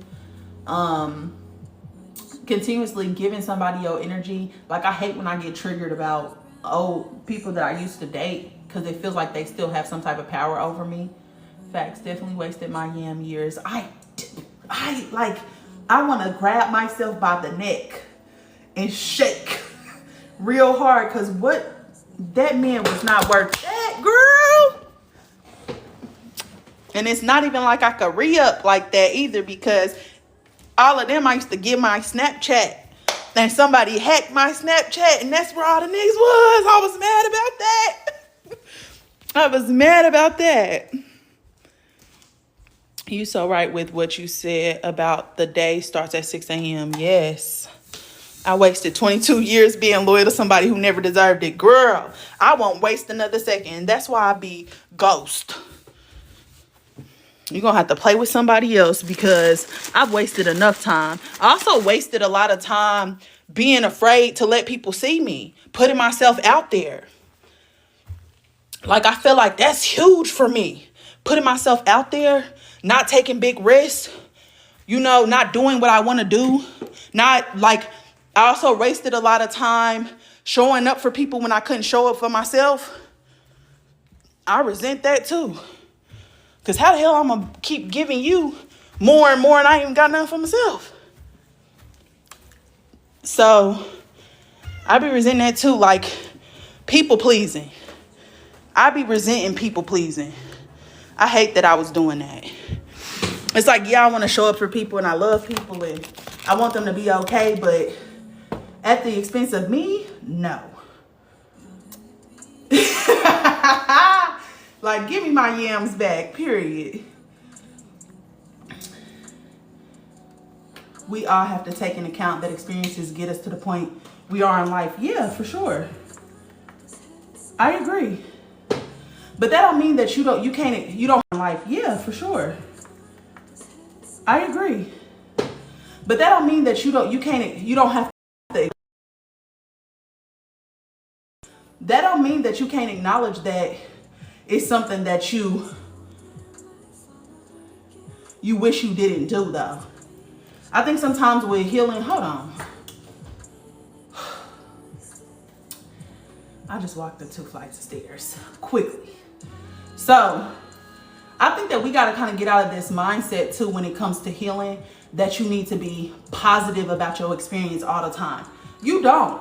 Like, I think it's fair for you to actually identify it authentically, meaning that is how I felt at the moment. I felt like I squandered some of my years. I wish I would have did it differently, whatever the case may be. But it doesn't mean that I didn't learn the lessons I was supposed to learn, you know? I was talking to somebody the other day, and she was kind of struggling to figure out if she wanted to quit her job, you know, whatever the case may be.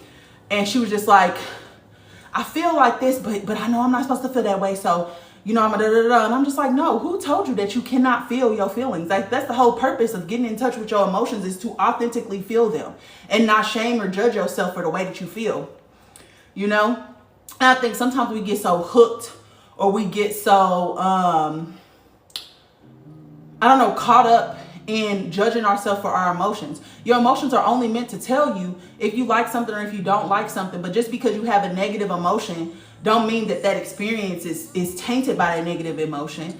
You know, I actually respect what I did at the time that I did it. I think it kept me exactly where I was supposed to be. It kept me on track. But I could still say that I spent time investing in something that was not for my best benefit. That's all I was saying. But you do have a great point. Been hanging with a stray black cat for the past 2 days. That's your guardian angel, girl. Definitely been playing it safe. I resent the good girl image, for real. Yes, trying to be a good girl, trying to be a nice girl got me deep into depression.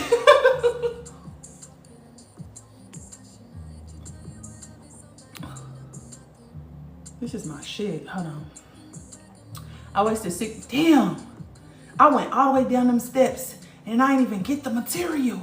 I got what I went to go get, but I didn't get the material. I'm mad about that. I wasted 6 years to someone who was not loyal and faithful ever. What I found out after abuse, and so I'm sorry to hear that, baby. There's lessons in everything. Maybe that was meant to teach you something for real, that you were refusing to learn. Because I will say that the situation that I stayed in the longest is what taught me the most lessons. In fact, y'all really should, you know, go pat that nigga on his back, because that's the only reason why I'm here. That's the only reason why I went through this healing journey. And sometimes relationships is what is needed to shatter us and for us to realize, like, hey, if you accepting this behavior, you don't love yourself. You don't have good enough boundaries. You don't have strong enough boundaries. So it's time for you to revisit that. And I would have never came to that conclusion. I probably would have just jumped to the next person, had I not stayed and continued to stay. Did I waste my time doing that? Absolutely. Did I invest my time in the wrong places? Absolutely. But I would not change that a day in my fucking life. I can resent it, or have resentment, or had resentment for it, talk about it honestly, but I wouldn't change that a day in my life, because it set me off on this journey to finding myself. And now I'm more confident than I ever been. I'm making more money than I ever have. I'm a whole different person, 10 times over. Yeah, exactly. Anger and resentment is still natural. It shows you're human. Yeah, and that's what shadow work is about. It's not about toxic positivity. It's about you authentically evaluating yourself and how you felt, and being okay that maybe even if it's like a situation where, say you in a grocery store and you got all your kids and you got 4 kids and you're trying to get what you need and your kids is acting crazy and you know, one of them falls out and is throwing a fit, and you turn around and you yell at them in front of everybody, and everybody judging you, everybody looking at you all crazy. When you get out of that situation, you got to forgive yourself. Because no, in that moment, did you handle it how you would have liked to handle it? No. But that doesn't mean that you're a horrible mom. That doesn't mean that you don't take care of your kids and CPS should be called on you. Like, that's not it. You had a human emotion. It is okay to get overwhelmed. It's okay to get frustrated. It's okay to acknowledge that at that time I did not handle that properly. You know, and the next time that it happens, you try to do something differently. But it's okay that if the next time that happens, you react the same way, because that's your pattern that needs to be broken. You know, so the human experience is one of the only experiences where you can evaluate the full spectrum of emotion, meaning that the positive emotion is here, but the antithesis, the opposite of that emotion, also exists here. This is the only realm where you get to experience that. Love don't come without pain, disappointment, and grief. Love and grief go hand in hand, and that's why grief blocks your heart chakra, which is your love chakra. They go hand in hand. Shame and guilt go hand in hand. Fear, those go hand in hand with your bottom chakras. You know what I'm saying? So one can't exist without the other. So you got to be honest and authentic in the way that you're experiencing them, because what happens, or the problems start to occur when we try to repress that emotion. Like, no, that's a bad emotion. There are no good emotions and there are no bad emotions. There are emotions that make you feel good and there are emotions that don't make you feel good. But it doesn't mean they're good or bad. You know, and I think sometimes we get stuck in thinking like this is bad, and then we start judging and shaming ourselves for it. And that's just not helpful. Allowing yourself to feel it. You know, if somebody cut me off in traffic, 9 times out of 10, I'm going to act like a lunatic. And it's just like, damn, Tyler, okay, relax. Like, you're too old for that. Rewind it back. It's okay. Next time, you're going to act like you got some sense. And it's just as simple as that. You need to acknowledge that it exists there, though, because if you don't ever acknowledge it, you're going to keep pushing it down. And the whole purpose is to bring it all up. It's for you to exist as your authentic self, for you to accept and integrate the parts of yourself that you've rejected.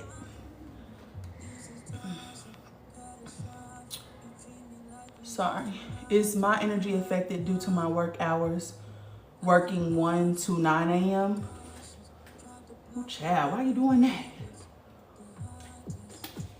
But not necessarily, though, because if you're more feminine energy, you are going to thrive in the feminine energy, meaning like people who are more right brain, or their schedule is flipped from the 6 a.m.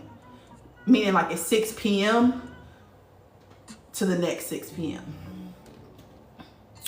So it just depends on how you're wired. I'm more of a nocturnal being, but the video that I made was geared towards the bulk of the population.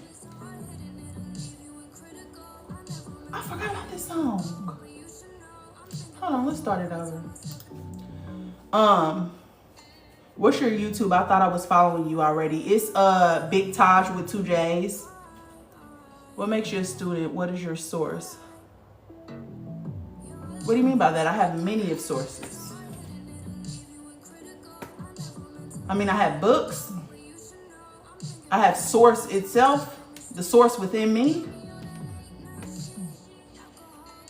You will repeat the lesson until you learn it sometimes. Yeah. Not sometimes, all the time. You almost forgot who I am. Yeah. And that's what happens sometimes. And it's okay. You got, at any time in your life, it don't matter if you're 1 or if you're 30 or if you're 80. You can decide to be differently, and you can decide to choose differently. How do you find the right job for you, even if you're not meant to have a 9 to 5? You got to figure out what you like. You got to try to find something in that realm, but it needs to fit your schedule.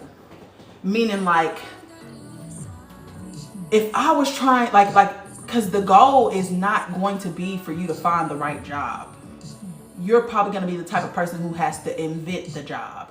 You're probably going to have to be the type of person who does the entrepreneur role, right? So I'll try to look for something that you like and try to find a job aligned with that, with what you actually like, and then build something that you want. At least that's what I would do, because that's what I'm always trying to do. Same. Oh, shit.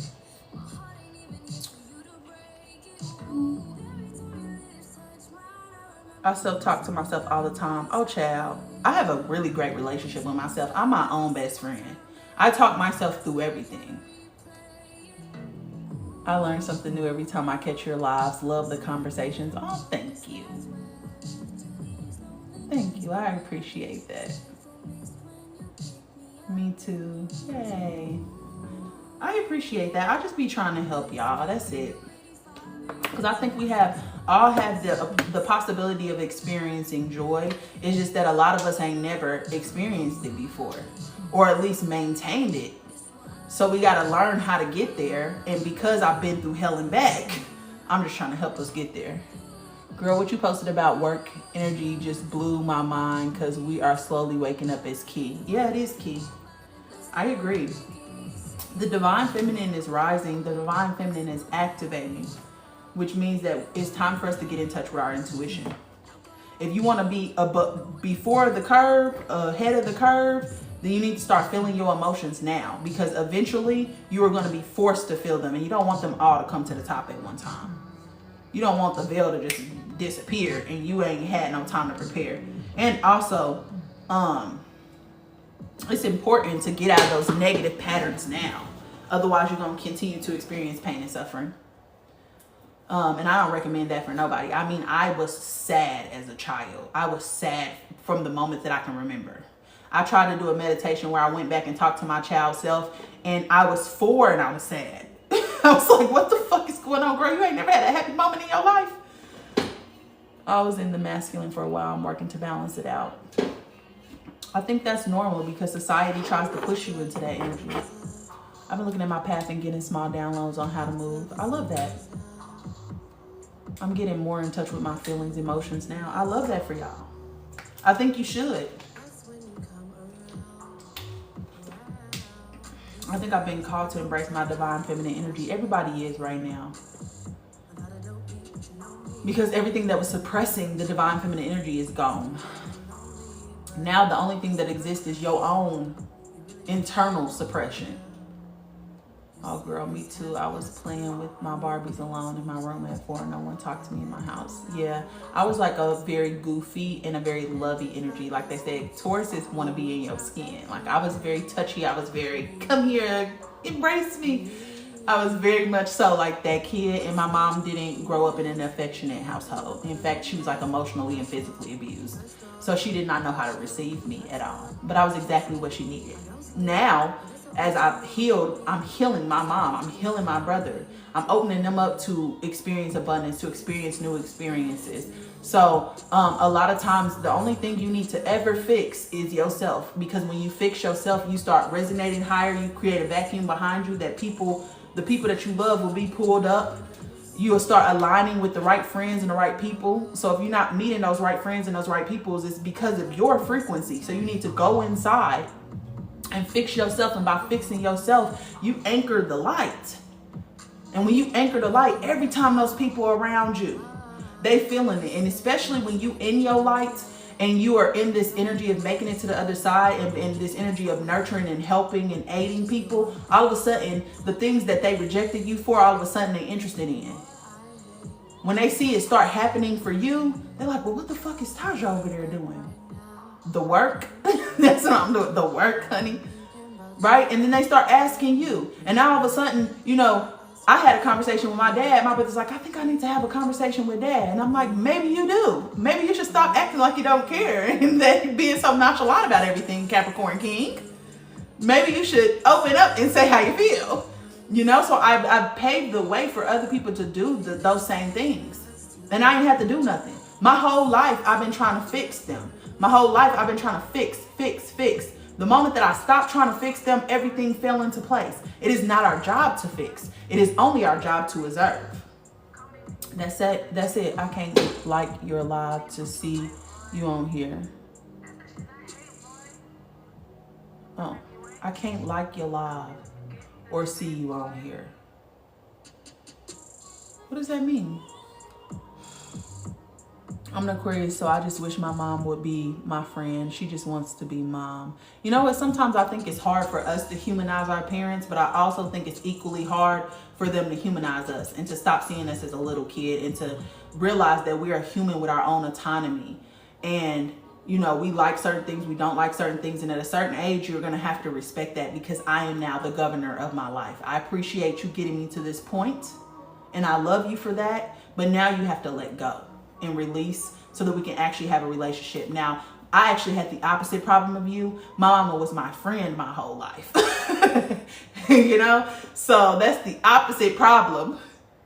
But it comes with its own set of problems, I'm telling you. It's this stuff that I wish that I was guarded from and I wasn't. My parents always were trying to fix me. It was so restricting growing up. Yeah. You know that nothing is wrong with you. You're not defective. You're exactly how you're supposed to be. And what you need to understand about kids is kids are born with everything that they need to survive in this environment. You were supposed to be the change maker. So of course they're trying to get you to assimilate. You were never meant to assimilate. Oh, go out and come back in. Oh, okay. You talking to the, okay. Right? Like, I respect her. Why can't she respect me? You know, I'm not gonna lie. My mama was the same way, especially when it came about boys. Like, I was 22 and my mom was acting like I was 15, 16 years old when it came to boys. And I'm like, I just got out of college. Little do you know, me and this man have been sleeping in the same bed for 3 years. Ma'am, get over it. You know, so it's like what I had to do is I had to be very firm about what I was saying. And I actually said it in a very calm way. My brother threw a fit. My mama threw a fit. But ain't nothing you could do about it. There's nothing that you could do about it. And one thing I had to do is I had to let them know that I was serious. And unfortunately, you know, I cut her off for like 3 months. She came back and she had her act right back. But my mama is very accountable, which I love. My mama don't care. She don't care what she got to do. She don't care if she got to get on her knees, beg, and grovel. She'll do it for her kids. Will she do that for anybody else? Hell fucking no. But for her kids, absolutely. Whatever it is, mama always told me, if you feel some type of way about me, then I made you feel that type of way. I don't get to tell you that you don't feel that type of way. So I was lucky in that aspect that I had a mom like that. But it wasn't easy because I also have a Sagittarius mom. Okay? The lady's scary. She's very spooky. So I had to just stand up to her and let her know I was serious. It's a powerful thing to walk in your truth. Yeah. Ooh, having a Sagittarius mom, we should get free therapy for life too. Sagittarius dad, even worse. Even fucking worse. Because one thing about Sagittarius, they are about that life. They fight for the thrill. Like, they really be on that. They really be. I seen my mama fight so many times, y'all. First time I seen her fight, I was like 6. Like, she's insane. She's unhinged. But my mama Scorpio. Ooh, baby. My mom's still like that. No, for real. Insane. TT was scaring me when she came to my game last week. Child, she's insane. She's unhinged. She is unhinged. She is unhinged, okay? But one thing about it, I never had to worry about whether or not my parents had my back. My daddy's gonna ride and my mama's gonna ride. So when they used to be like, I'm gonna call, you know, come to the bus stop. Yeah, I need to call your parent. Are you sure you wanna do that? Cause she's gonna be on that. So you better make sure that you want that. There's all this nice talking stuff, you're gonna have to try something else. Cause she's gonna be on that every time about her kids. She ain't never played those crackhead games when it came to me. And that's one thing I never had to worry about. Even when it came to school, teachers. Because I always told my mama the truth. My mama was very much so. That's one thing about Sagittarius energy. That is the energy of truth. And I feel like she used to be like, Tadra, what happened? And I would tell her. Now, if a teacher is telling her what happened or whatever, she would listen to them, but she would look at me and be like, Tadra, what happened? And I'll tell her and she'd be like, I'm going to go with what she said. Whatever she said, that's the truth. I used to tell my mama everything. It used to be hard for me to tell her, but if you ask me, I'm going to tell you. And that's always been my motto. Don't ask me nothing that you don't want me to tell you the truth about, because I'm going to tell you. So you make sure that you prepare for the truth. I remember my mom cussed out a man at the bus stop.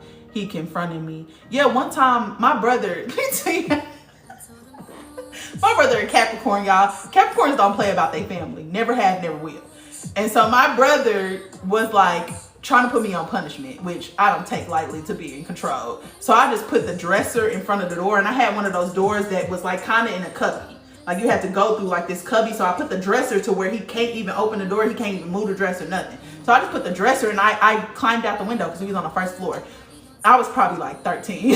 So I climbed out the window, and we had this tree in like our little corridor, and I climbed up the tree because I used to climb trees all the time, so I was a boy.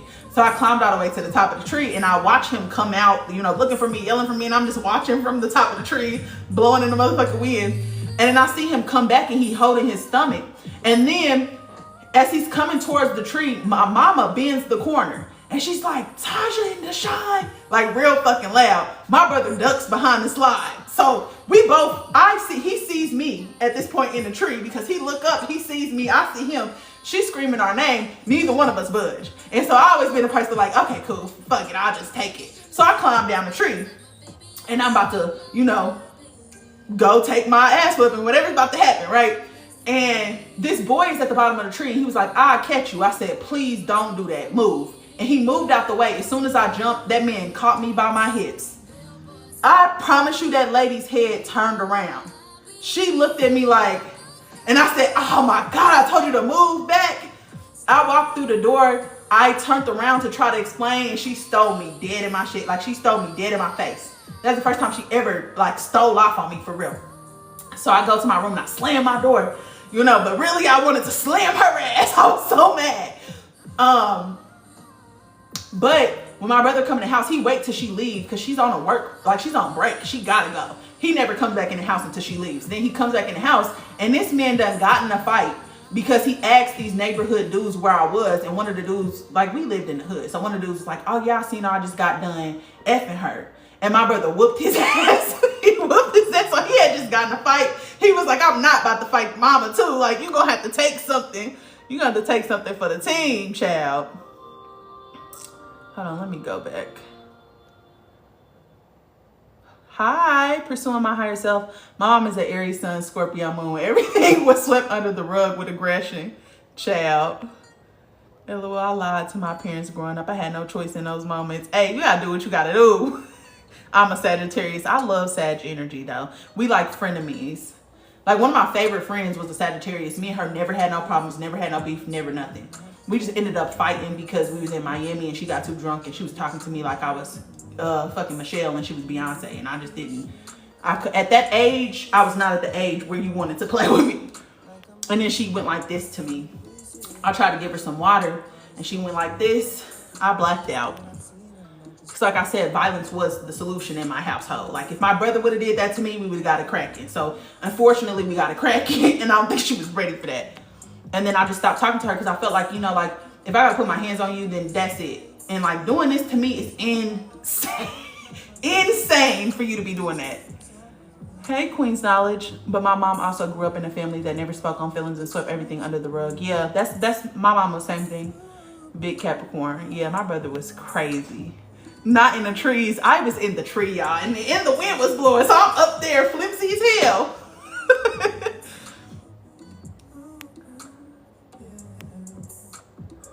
Oh, child, it was a scene. Sag moms don't play. Nah, she didn't. But what's crazy, why I was telling y'all that story is because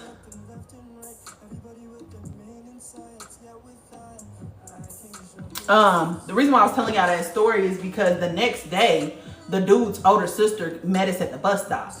And she was walking beside us, kind of like, you know how like people be slapping their hands like this? She was doing that. And it was just me and my brother. And she was like, so you the one who fought my little brother, da-da-da. She's a grown woman. So I get into it with the girl because I know you're not talking to my brother, girl. Like you could be talking to anybody else on this planet, but my brother is off limits, has always been off limits. Like that is going to send me off the edge. So me and the girl get to arguing, and I'm only, what, 12, 13 at this time? Like, girl, I will fight you. I do not care. My mama peeps it because she hears me going off at the girl. My mom pulls up her car. She pulled up next to her and said, baby, you grown. So if you want to fight somebody, we can do this right now. When I say she's scattered like roaches, her and her brother scatter like roaches. Rude, like, shut up. How dare you ask where you are? You gotta stay safe. What's your sign? I'm a Taurus. Why Miami always breaking up friendships? She lived in Miami. Like, I met her in Tampa and she was such a humble, chill person, but she got to Miami and her body was tea. She was a cute, beautiful girl. Like, very beautiful girl.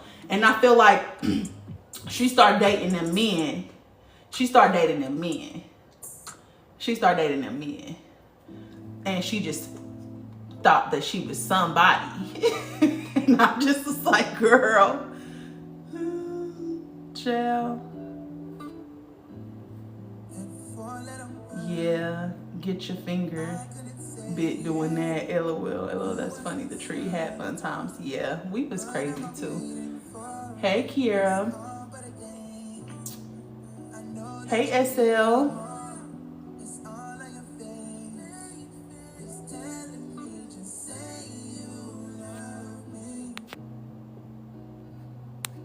Wait, what's happening? I hope I didn't put y'all in the energy. Hope I didn't put y'all in the energy. Listen. Child. But yeah, my mama did not play growing up. I never had to worry about her. The same with my dad. Like, my dad was in the Navy, and he was like the type of person who fought his Navy captain. Like, he fought his captain for talking to him crazy. Like, that's just how my parents was. So I always felt protected by them. I always felt loved by them.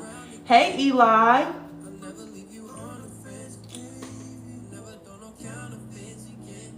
Hold on.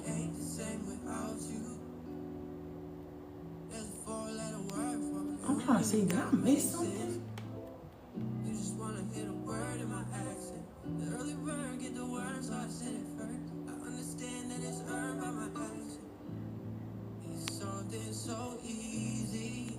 I must have missed something. Anyways, I ain't got time to figure it out. What do you think about angel numbers? I think that the person who created them, after she created them, she came out and said that she was wrong. I guess by how she acquired the information, I can't remember what it was, but she came out saying that it's not correct. However, I think it's still a great sign for syncretism, meaning that, you know, if whatever you pay attention to in your reality, your guides are going to use to guide you. Okay? So that means that if you're paying attention to angel numbers, that's what your guides are going to use to guide you. So the intention behind it, or the understanding of that angel number, is beneficial in that aspect. Doreen Virtue. Was that her name? Let me see. Doreen Virtue.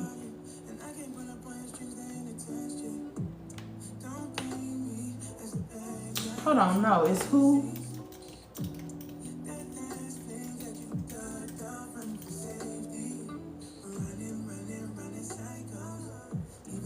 Yeah, that's who it is.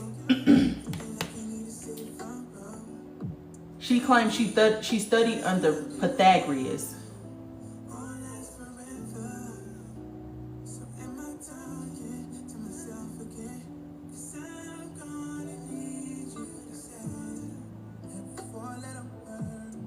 Yeah, so she studied under Pythagoras, but there's something where she came out and she basically said something about her, like that information not being correct or something.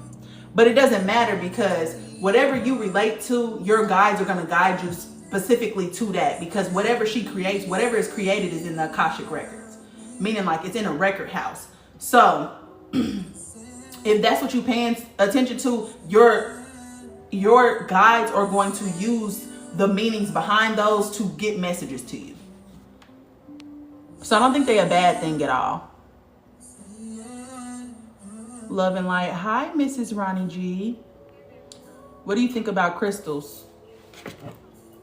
These are my favorite things in the world. I used to love crystals. I think they should be raw, cut, and unfiltered. I think that they're really good for clearing your energy.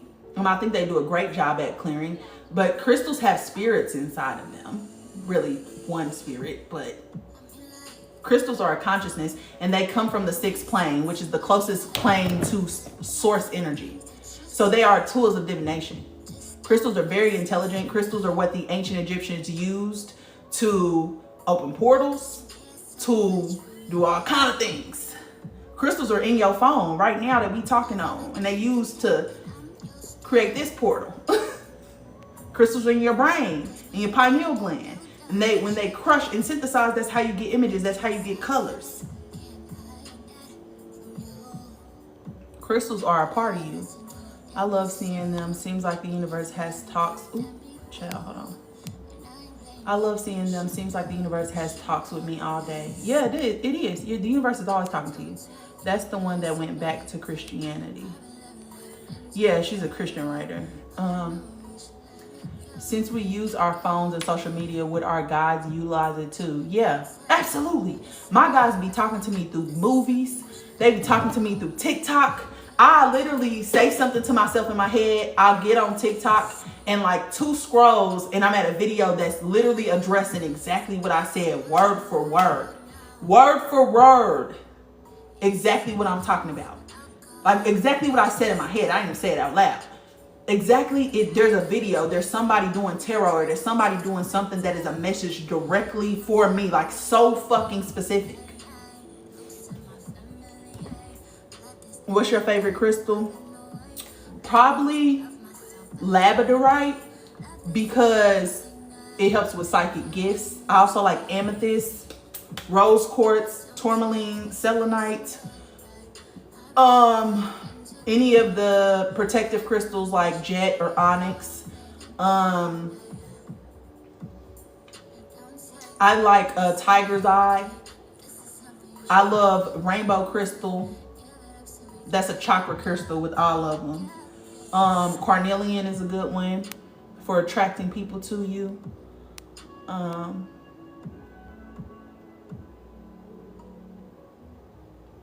I have crystals in my pocket every day. Yep, just make sure they activate it. Fake minerals are everywhere, even in TVs. Your spirit will communicate with I in a way that you will recognize. Look at nature first. I have a lot of big, small crystals. I enjoy them too. But I want to look at nature first. Yes, I agree with that. However, if that is not where you normally are, that's not how your communication is going to come. Meaning that they're going to do what you do, because you still have free will and choice in this environment. So if you're not paying attention to nature, you're not going to see the signs in nature. It doesn't mean they're not communicating in that way, but they'll communicate based off of you and what you actually do every single day. I have a lot of big, small crystals. I enjoy them too. Good evening. I'm glad I caught your live. Hey, Queen Nicole.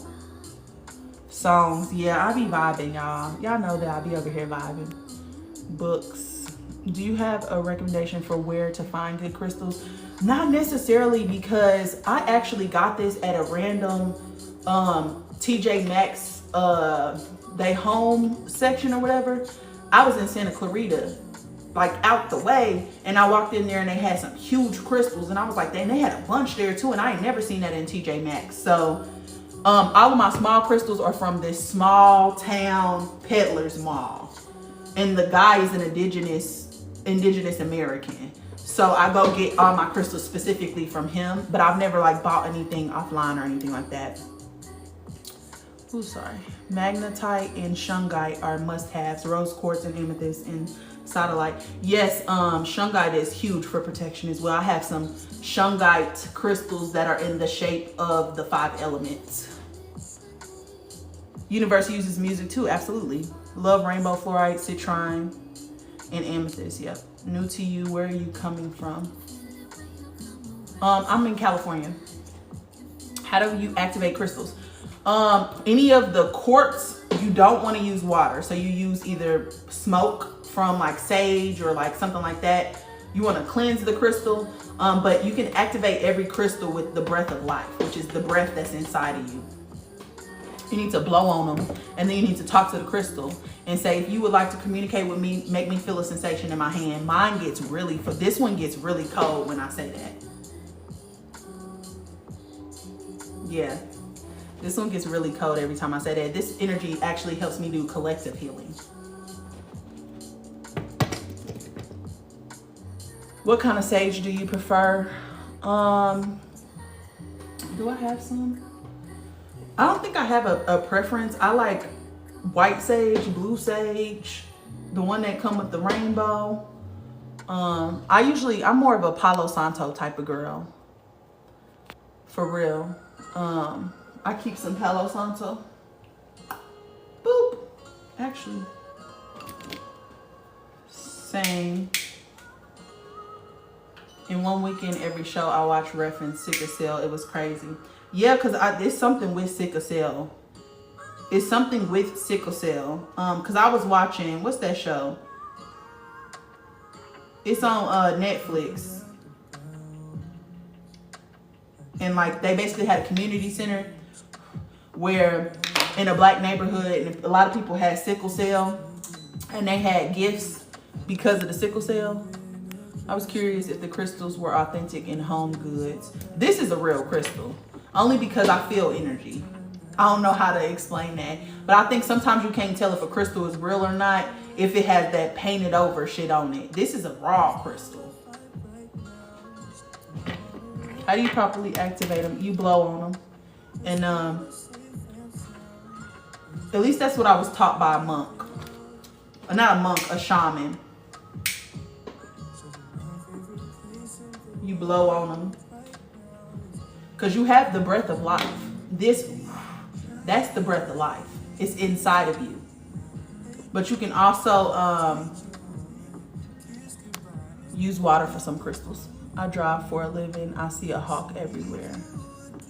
My home state. What kind of sage? Oh shit, damn. Were you gonna do that energy cleaning tonight or another day? No, we can clear energy real quick because I'm probably about to end up getting off here in just a second. Supercell, yes, thank you. Yes, I use Palo Santo and white sage. Yes, that is what I was taught to.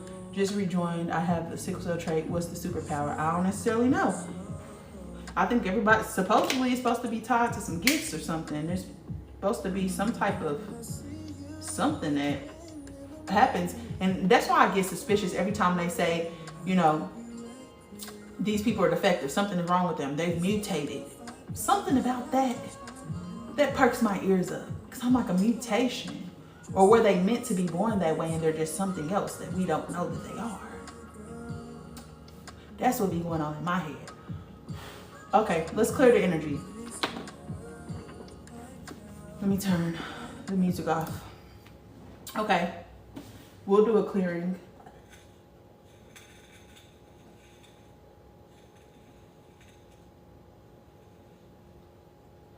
All right. Can you use incense to cleanse if you have no sage? Yes, you can. To clear energy, yes, you can. That's usually what anything that you burn is going to be best used for clearing. So lavender, sage, rosemary, Palo Santo, anything like that. Incense too, because I use incense to lock it in. I don't know why I say it that way, but that's the way that my mama say it. Is to lock it in. So after I sage, incense is the last thing that I burn. It's like a whole little process, so I don't know. I don't necessarily know. Okay, close your eyes. All right. So imagine that you're in a dark place. Nothing is around you, nothing is below you, nothing is above you. Just be there and feel yourself relax into that space. Let go of all your worries, all your struggles. Kind of let your mind just kind of float free.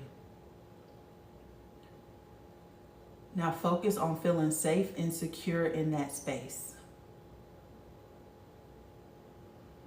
Feel it, call it in. If you're feeling fear, call in courage. Yes. Now I need you to sit up in a meditative pose. Now I need you to see your crown chakra open. It sits right above your head and you want to see it open wide as you can open it. Stretch it a mile if you can. I call on the energy of lavender, sage, amethyst, rose, creoline, vinegar. Ooh, okay. Now see a bright light coming from the sky down into your crown, and see it moving through your scalp, down your forehead, pushing down behind your eyes, push, push, push, moving through your sinuses and your nose, down into your gums, past your teeth into your bottom jaw, the back of your head, and down into your throat chakra. Push through that thyroid, through that throat chakra into your clavicle bone. Push, push, push through your shoulders and your traps. Ooh, there's some tightness right there. Push through your shoulders. Push, push. Push down. Keep pushing through your biceps and through the top of your chest and your sternum. Ooh, that's heavy. Push through your heart space. See it pushing down. See that light coming through. Push, push, push. There we go. Push through the top of your stomach. Push down through your solar plexus, down through your sacral and your belly button. There we go. Push. Push down into your lower stomach and your lower back. And see that energy push into your hips and your glutes. See it push through your womb and your pelvis. Push through your hamstrings. Push through your quads. Push, push, push down to your kneecaps. See it push through your knees, through your calves and your shins. Keep pushing, pushing, pushing, pushing, and out of your feet. And push until you can't push no more. Push until you see that black smoke coming out of your feet, and just let it come out. Clear, clear, clear. You are safe, you are secure, you are protected, you are loved. Okay, keep that crown chakra open and see a beautiful silver pink light coming down into your pineal gland. See it go directly into your pineal gland. And I want you to take that and push it down into your bottom chakras. Ooh. That's beautiful life force energy. See it coming in, coming down strong, pushing through that pineal gland and push it down into your bottom chakras. Ooh, yes. All right, sit in that energy and let it integrate. Open every cell in your body and see beautiful white light going into every cell in your body. Feel yourself vibrating higher.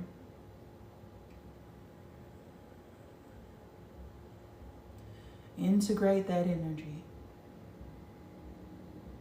All right, come out of that.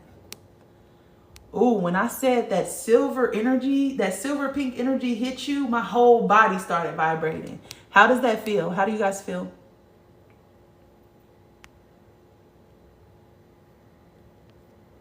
You want to do that twice a day too, if you haven't started that. How do y'all feel? How did that feel? Was it good? Was it bad? Did you feel anything? Did anything stick out to you?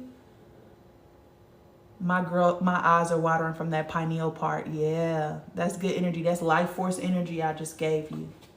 You are welcome. I felt chills. Yeah, that means you got some repressed energy in your body. I felt energized. Ooh, I love that. Yes, I felt that. Calm, happy. Yep, you are so very welcome. But y'all can do that at home. Y'all don't need me to do that. I specifically like the life force energy because I have a whole world. It's actually a crystal world. Maybe I'll take y'all one time.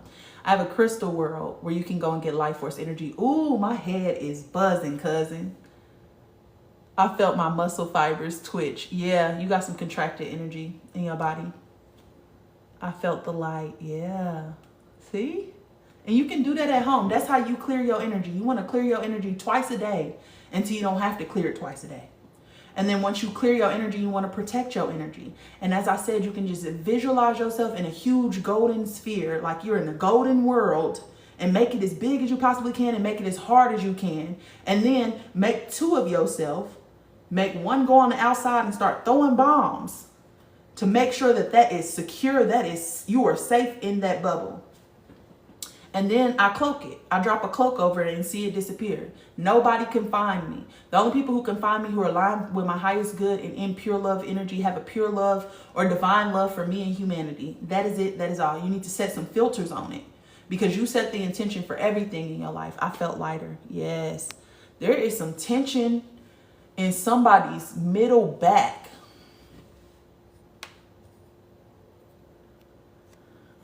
I felt every part you spoke on. Relax. Yes. I'm going to DM you. Love this. Love the energy you have. I'm a little off the last 4 days. Okay. But yeah. So when I say with my mentors, I do energy work and stuff like that, that's the type of work that we're doing. You know, I think we need to get really comfortable with our imagination, because that is the real world. That is the true reality. And it's important for us to make sure that we're energetically clear, because that world, our inside world, affects this outside world. And a lot of us are holding on to so much energy and pain. They're like, y'all hearts are so heavy. That's probably why she said pain today, because maybe that's what the first card that I pulled today was heart chakra. It was pain, it was grief. So it's a possibility of me with the shoulder back tension. Yeah, there's something definitely like in my back right now that I'm gonna have to deal with when I get off of here, which is okay. But yeah, you can do that every single day. Somebody said somatic. Listen, it's important to learn about that type of stuff. But yeah, you can do that every single day. You want to make sure that you're clearing your energy. You want to make sure you protect your energy. Even before you go to another place. Hi, Haja. Even if you go to another place or you about to go somewhere, clear the energy of that place before you get there. Fill the entire place up with pink foam. Don't miss a corner. Don't miss a crevice. Like literally fill it all the way up and set your intention for the experience that you're going to have in that space. You know? Always make sure you put your protections up before you leave the house or before somebody come over to your house. I always clear my house after somebody leaves, because that energy could be hanging around trying to be, you know, hung up on you. You know, so you got to make sure that you actually practice spirituality, meaning that it has to be something consistent. So yeah. And I also encourage y'all to make a rage room. How do you clear your energy? I just went through it, but I'm gonna send you a clip in Telegram. I'll send you a clip, boo. But you need to make a rage room, okay?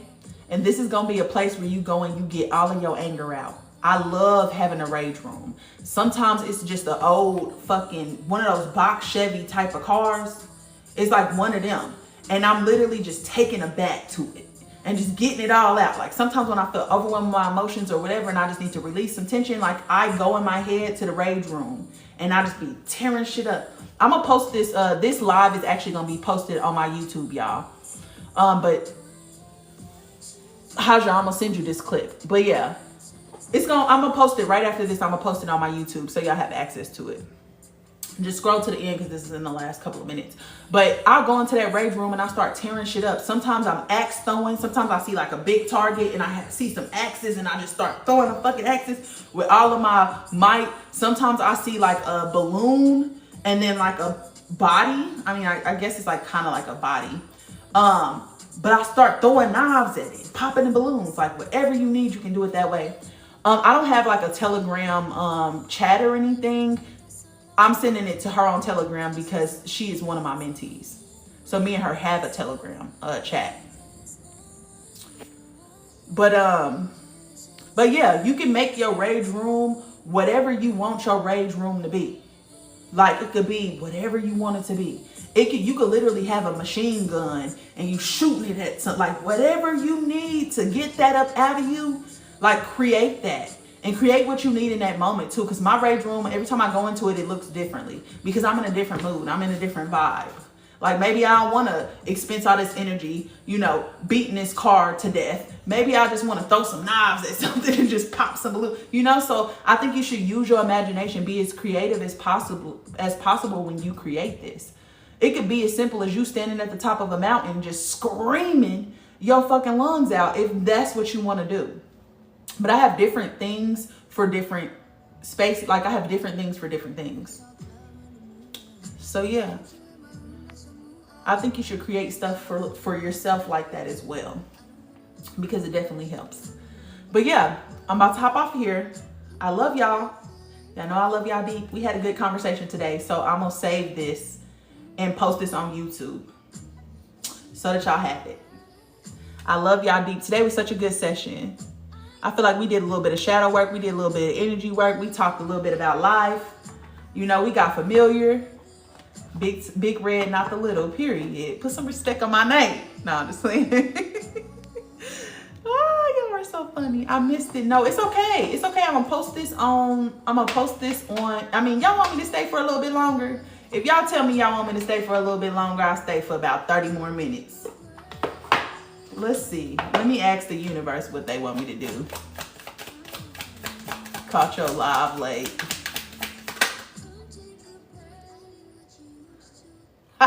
You know what the question is? This is what it said. You could use some self-care. You can use some self-care time like now. Schedule it in. They telling me I need to abandon y'all. It's okay. I'm still gonna stay 30 minutes because I love y'all. I love y'all anyways. What y'all want to talk about in these last 30 minutes? Let me pick a topic. Let me pick a topic for us to talk about. Yes, please. You are one of the smart ones here on this app. I love to hear from you. Oh, thank you. I appreciate that. That is so sweet. Is your YouTube in your bio? Yes. If you click where my Instagram is, YouTube will pop down, or you can click the website in my bio, which is bigtosh.com. If you scroll down, where it says platforms, my YouTube is listed there too. This says, get out and be inspired to keep working towards your life's purpose, period. Do y'all listen to Ombre? Ombre is such a vibe. I like that her and Destin Conrad are friends. That makes me happy. When you arrive somewhere and no one is there, then you look back and lots of people are behind you. Wait, say that again?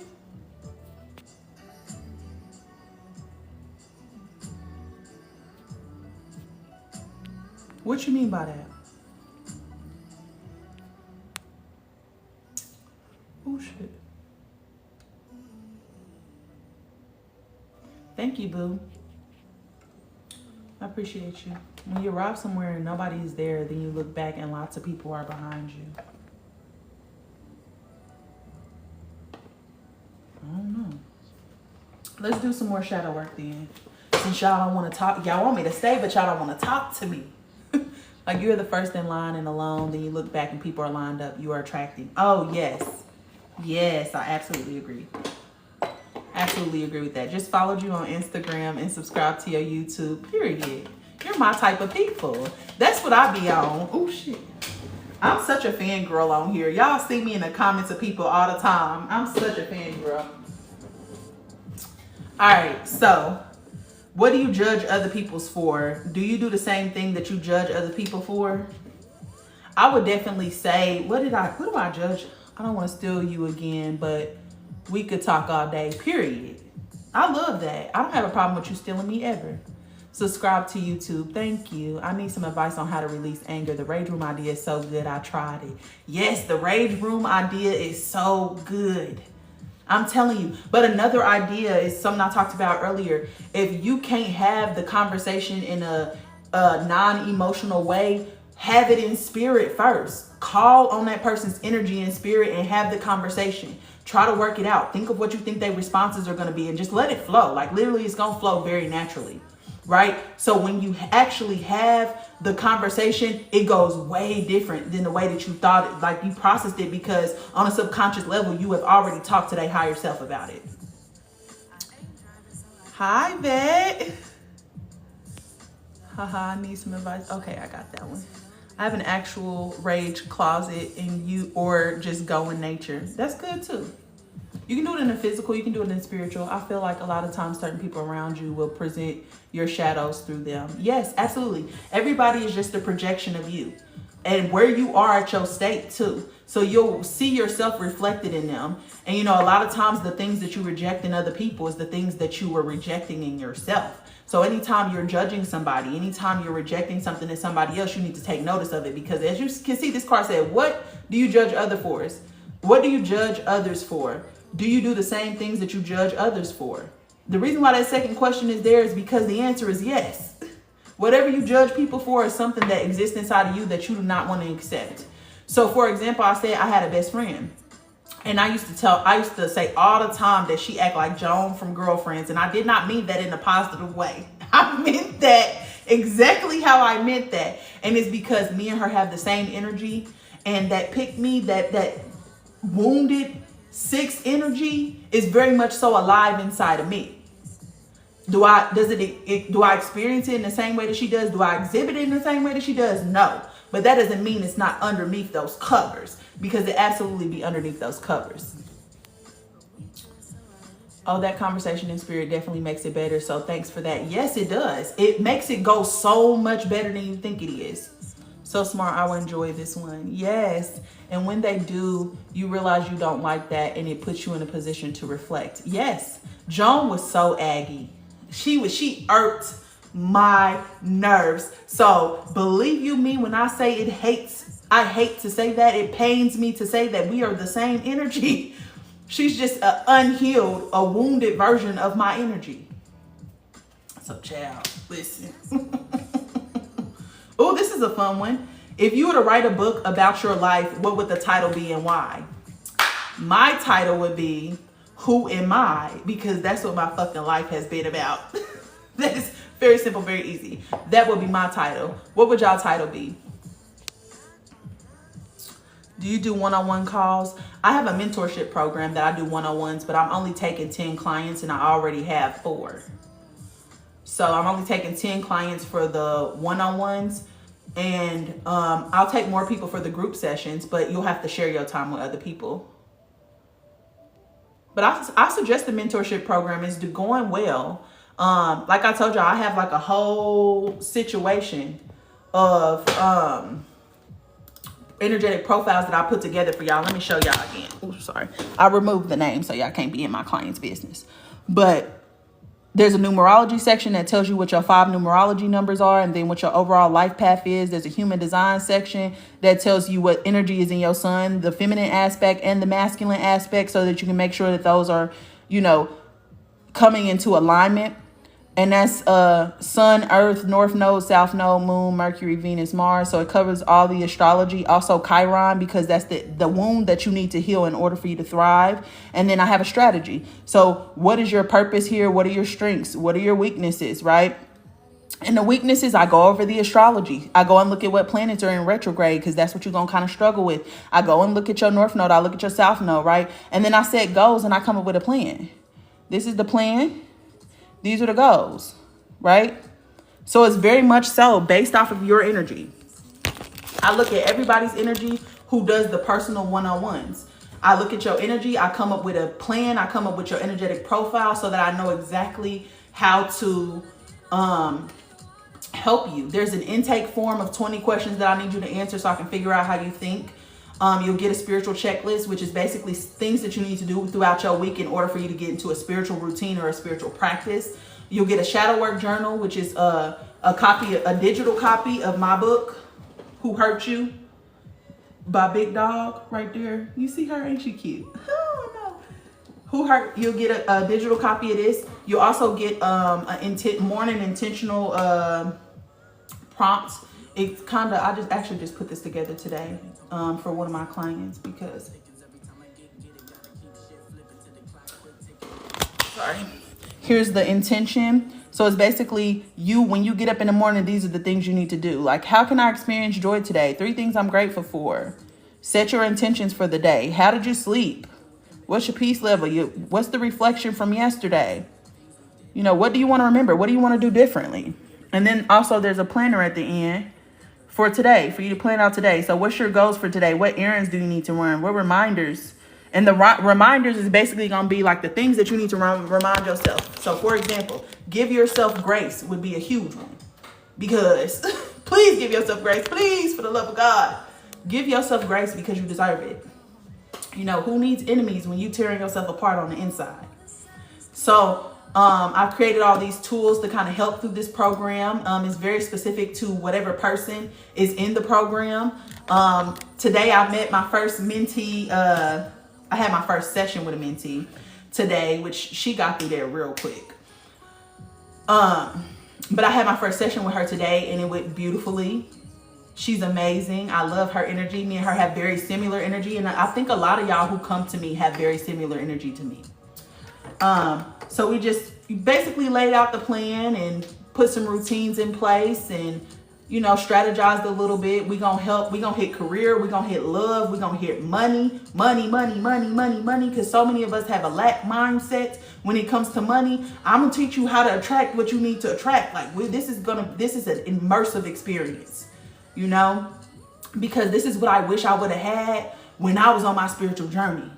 So we're going to get into the things. I need to know how you express yourself, how your personality expresses itself, what your soul actually desires. Like, I need to know all of that. So that's why I do the numerology. That's why I do the energy, the human design. That's why I look at your birth chart as well, because all three of them are different tools that kind of help you to understand yourself. And I've never done something like this and talk to the person and they'll be like, that's not my energy. Why? Because I take your date of birth. I take your time of birth. I take your location of birth. And I literally make your profile. This took me, this was all day yesterday I was working on this for my client. And even a little piece of today.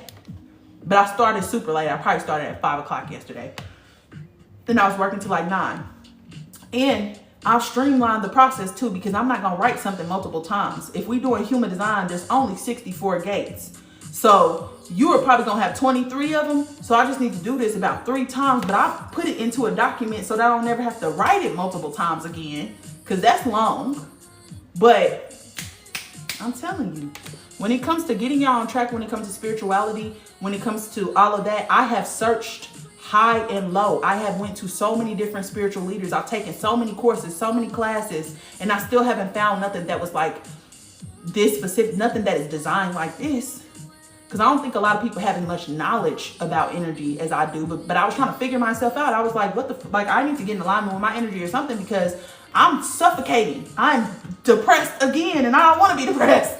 You know, I had to do something differently so that I can keep myself in this lifted energy. And then through me trying to discover that, I became so wise about how energy works, how manifestation actually works, how affirmations actually work. You know, practices that you could use to, you know, get in tune with yourself, get in alignment with your energy, all of those things.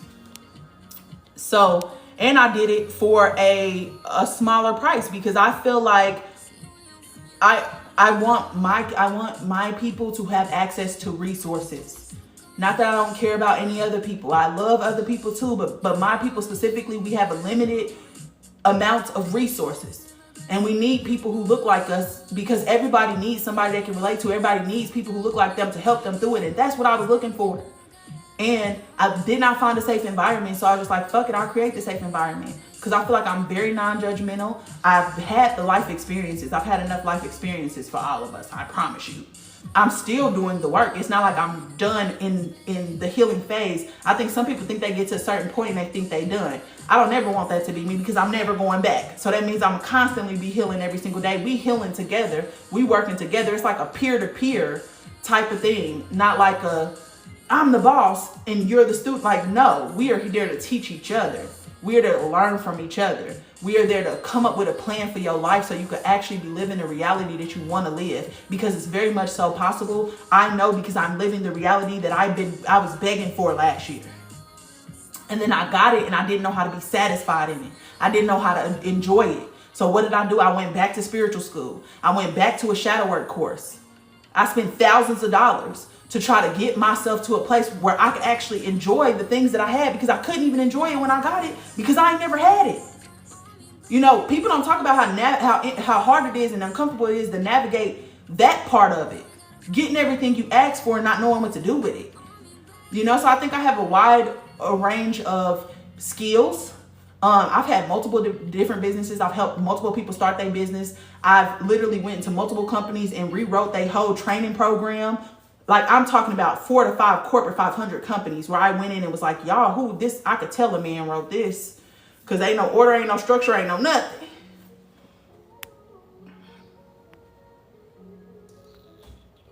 Unveiling the Mask, exactly. It's my actual published book. Okay, I'll have to check it out. We both publish authors, period. I love that for us. What for already, Lord? Let me gather my money up. You know what? This is what I want you to do. Ask your higher self. If this is aligned with my highest good, show me the money. When I was doing my first mentorship program, meaning like I was being the mentee for somebody who did mediumship. We ain't even gonna talk about it. I talked about it before, child.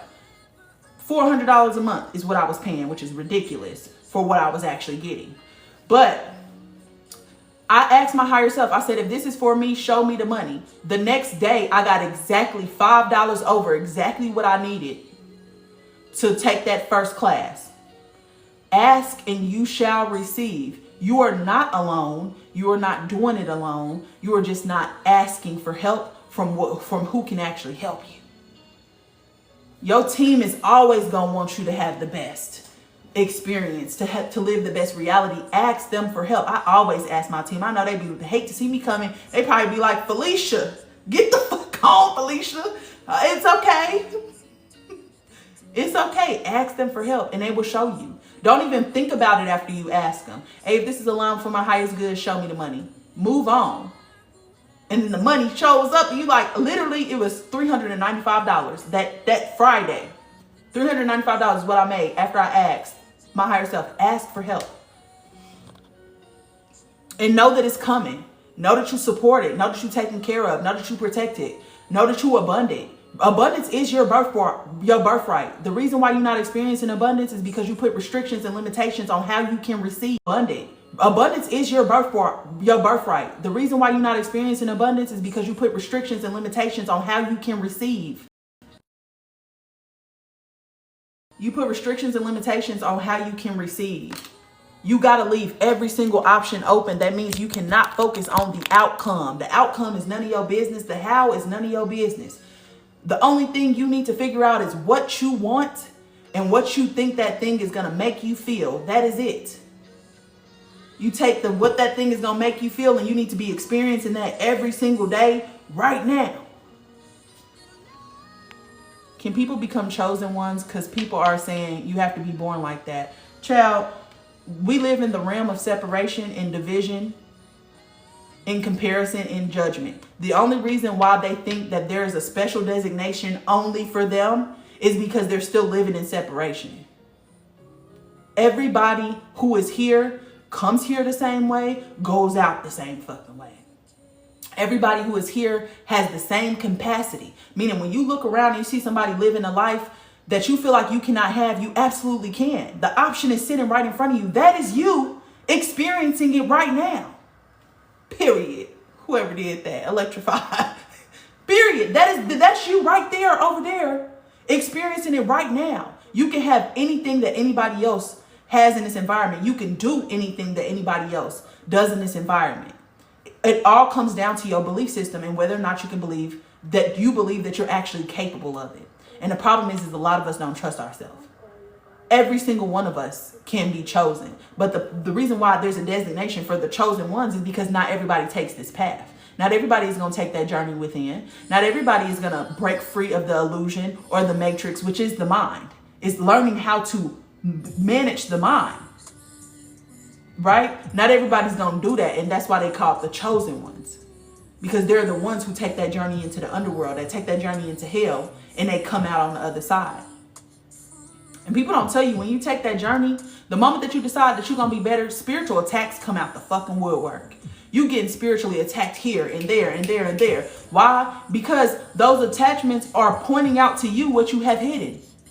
What you have hidden from yourself. The only time something can attach to you is when you have not healed that part of you. They're not bringing up something new. They're attacking what's already there. So you need to heal the thing that they're attacking in order for you to continue to move forward. And I had to keep doing it over and over again. It was exhausting. I was tired. I damn near didn't want to go to sleep because I'm like, damn, y'all motherfuckers won't leave me alone.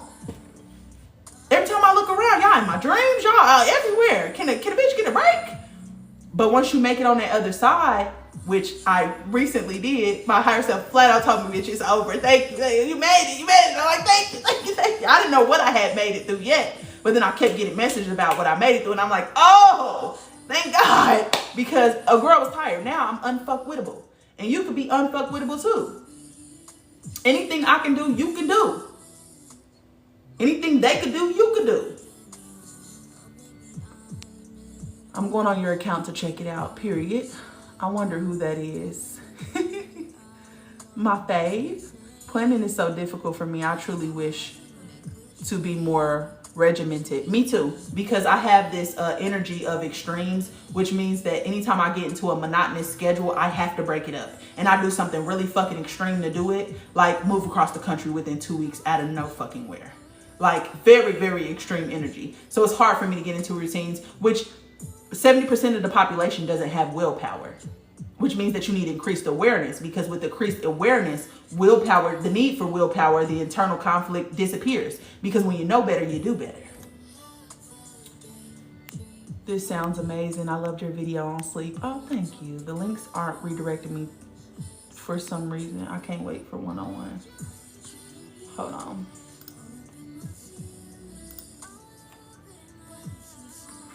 Hold on.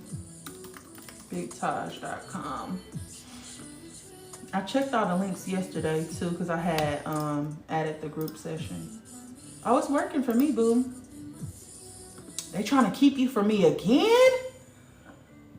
Do I have to subscribe first? For YouTube, you don't necessarily have to subscribe. For the site as well, mentorship, you don't have to subscribe either. I mean, there is a subscription thing, okay? Because most people who have purchased from me purchase the 6-month package, because you get a month free, you get the shadow work journal, you get the energetic profile, you get all of those things. But there is a month-to-month option where you still get those things, where you don't have to pay it all at once. You can pay it month by month. And it is a Klarna and an Afterpay option as well, meaning you don't have to have all the money right now. You can literally break it up. And I made sure that I did that because I like a little Afterpay. I like a little Klarna. I don't care how much money is in my account. I don't want to see it all leave at one moment. That's for damn sure. So, you know, I made sure Afterpay and Klarna was an option as well. And that one-on-one, you can either do a one-time payment, meaning that you can control your program. If you only think you need 2-3 months, you can only pay for 2-3 months if that's what you need, right? Or you can do it on a month-to-month and set it on recurring payments, which is for as long as you need to. You control that as well. And then I have a group session. The group session is $99 a month, whereas the personal one-on-ones is only $199. The group is $99 a month. That will be in a group setting. You don't get all the benefits as you would with a personalized session or setting. But I mean, y'all my first group. Maybe I will give y'all all the benefits just because I love y'all so much. But in that group setting, you'll have to share your time.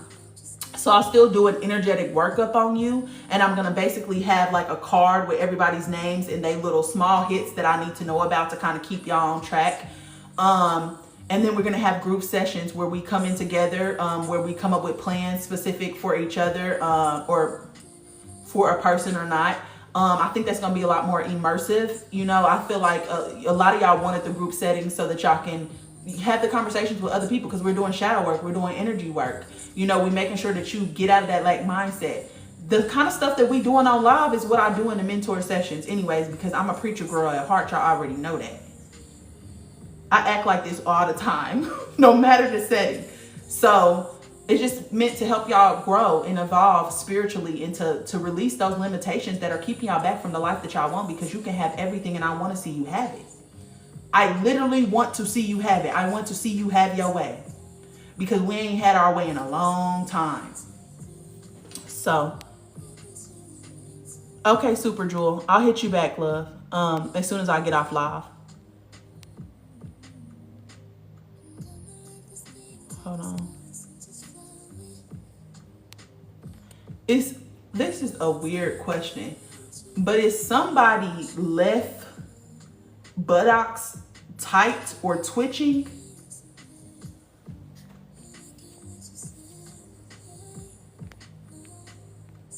Okay, how do I look up info on sleep stuff?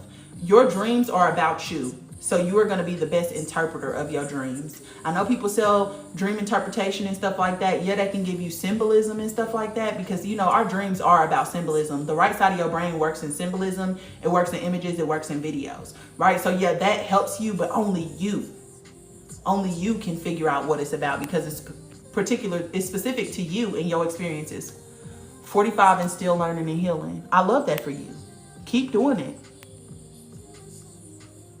Baseball size. Yes, I'm ready. I feel stagnant. So anyone can go to spiritual school? I think so. It was just something somebody was offering and I signed up for it. It was a 6-month program. It was a good program. It just felt a little unsafe towards the end, specifically for me. I think when it was recognized that I had a platform, it became a situation that got real weird. And it didn't have to be that way. When I catch up on these bills, I'm booking, period. Are you a projector in human design? No, I am a generator. Gotcha, I'm on it. Okay, I need to do that. Absolutely, I love that. Yep. Oh, good stuff. Yes, it is. I believe and received it. I believe if you're asking, you are chosen. Yes, I like that. Is your name Thorn?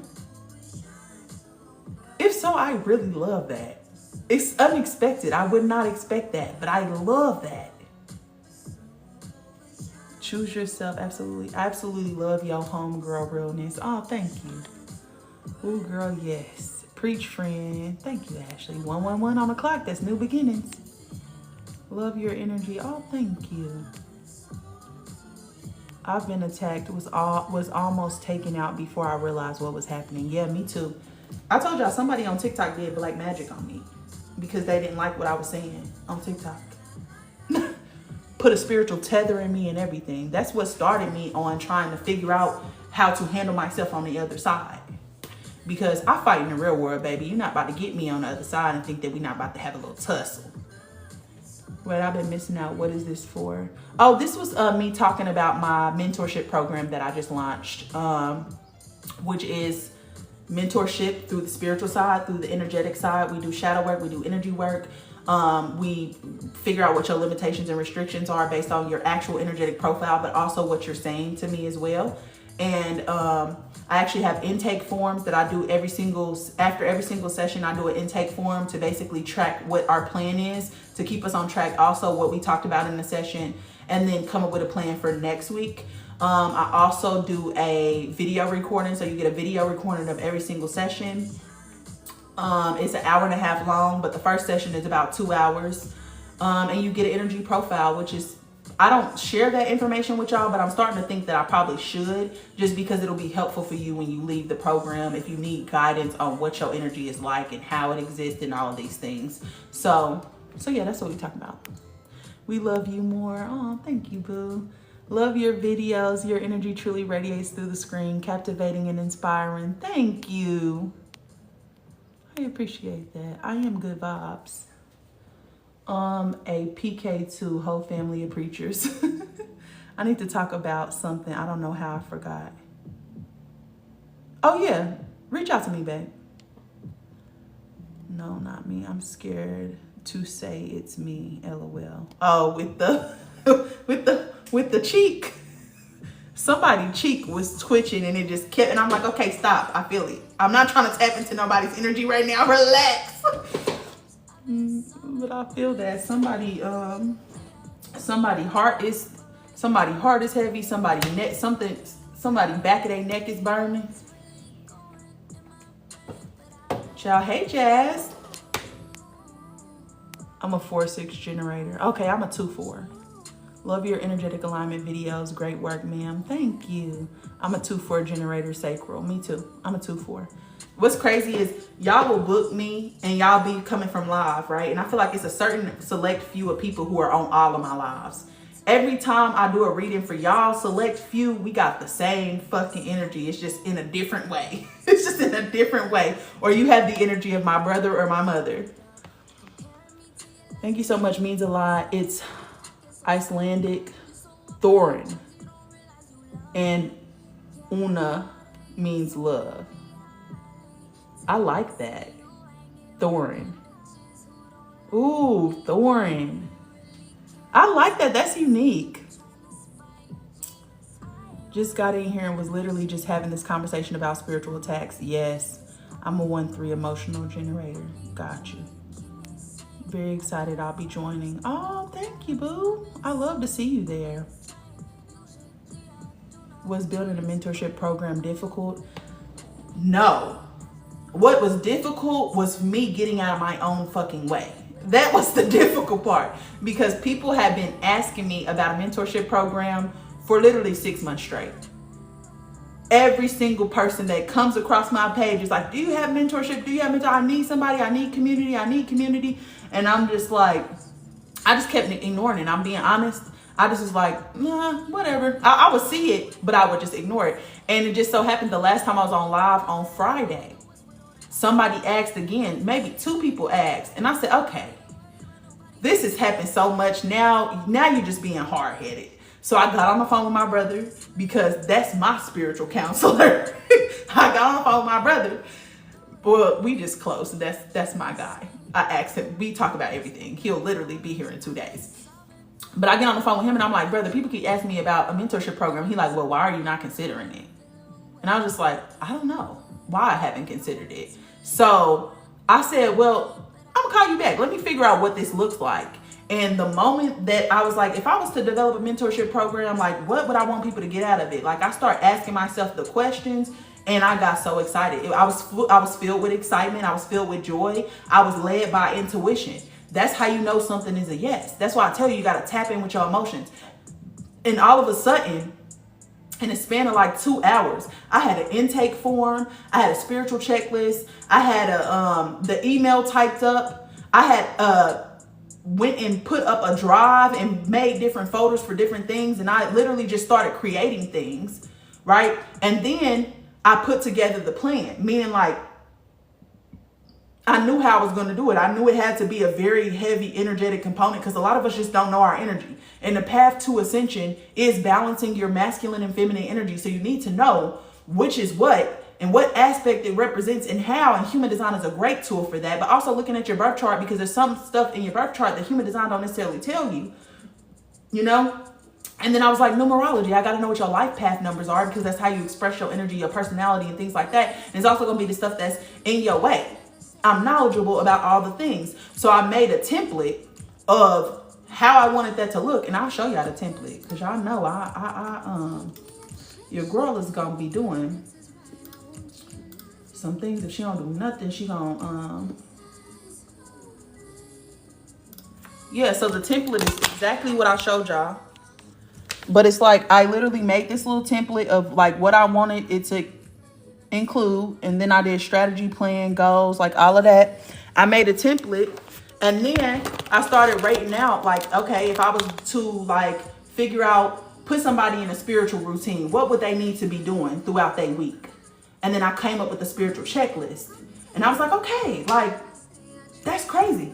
I did that all within a span of a couple hours. And then the next day I got up and I literally started coming up with what I wanted the program to look like. And that was the next day. That's what I did. Sunday, I didn't do nothing. Sunday I didn't, because I was hitting the pavement on Saturday and I had some work to finish up and all this stuff to do. So I'm like, I ain't gonna do nothing on Sunday. Monday I came on live and I told y'all about it and people signed up. So I was like, oh damn, this is real. I'm really a mentor. The first day that I launched this shit, that's crazy to me. So I was like, okay, obviously you were supposed to be doing this. Oh, this weekend what I was working on is finishing touches on my website too. I told y'all about it on Monday. And then I had several clients. So this whole week I've been working on people's energy profile. I've been getting everybody's files and stuff together to put it into practice. So for me, it wasn't because it was aligned. And that's why it's important to make sure that what you're doing is aligned with who you are right now. And as long as that is aligned, meaning like the thought, the idea that came in is do a mentorship program, right? That's the thought, but the emotion needs to match, meaning you need to be, when you're trying to do it, experiencing joy, excitement, bliss, intuition, because then that's a yes. If I had the idea, do a mentorship program, and instead I was experiencing fear, doubt, or confusion, that's a no. That's not aligned with you right now. Maybe you need to do some more work. That doesn't mean a no forever. That means that right now in your life where you are not prepared to do that right now. So for me, it wasn't difficult because I am very much so in tune myself. And I had the idea and I said, okay, let me look and see what it looks like. And then boom, I had the whole program in a matter of like hours. And me, I'm kind of like a workhorse. I'm heavy Capricorn energy. So the moment that I start working on something, I got the intuition to do it, it's over. I'm about to be right there in that same spot for 3 to 4 hours. Do not disturb me. So yeah. Can you explain the tether? Yes. So like basically you can energetically do things either through magic or through energy work. Okay? Magic or energy work. Usually energy work is going to be centered in love. Magic, it can be white magic, it can be black magic. So it can be centered in anything, really. A tether is something like a tracking device spiritually. Meaning that somebody can keep tabs on you spiritually. They have some type of cord or something connected to you that notifies them with certain things. And that's usually more of a magic thing. But it's like a location device. So anytime that you're in a state where they can take advantage of you, they get some type of notification and then they do that. So it'll cause more spiritual attacks when you drinking, more spiritual attacks when you smoking or whatever. The only reason why I know somebody did black magic on me is because I am a medium. And they had a conversation with me in my motherfucking head, which was spooky as hell. And then I felt imposter syndrome. I didn't feel like I was at home in my body. I felt extreme paranoia. I was freaked out for a second and it felt like somebody had me by the back of my neck and somebody had their claws in my heart chakra.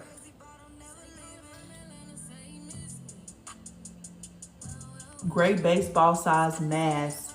What is that?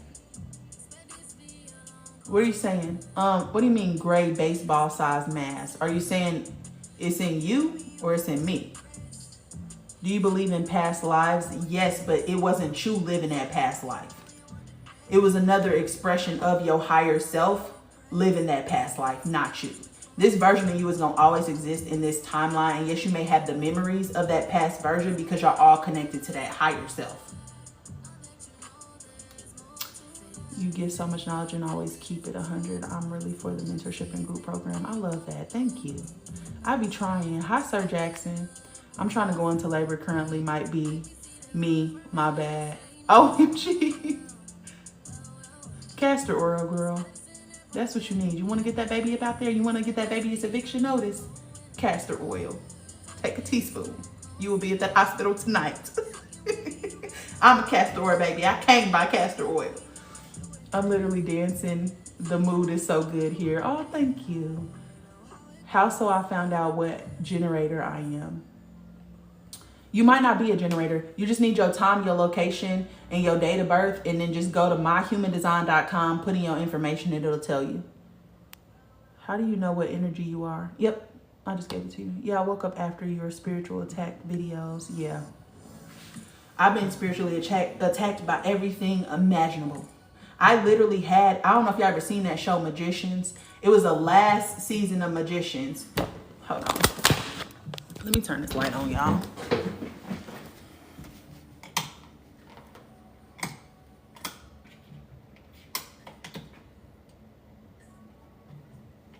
I was about to say, come on now, stop playing with me.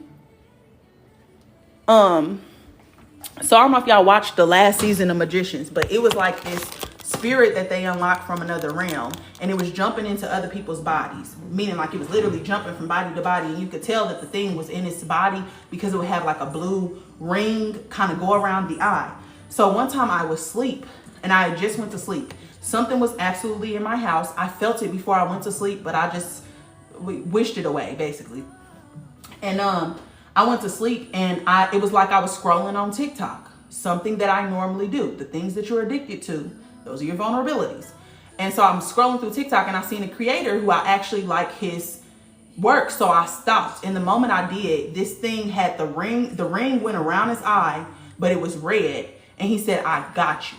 And then it felt like somebody had a hold of me by my heart chakra. And he was trying to, it was like a pulling thing that was happening. And I kind of panicked. I panicked a little bit. And I was like, Taji, you have to wake up. You have to wake up right now. So I wake up because they can't get you when you're woke.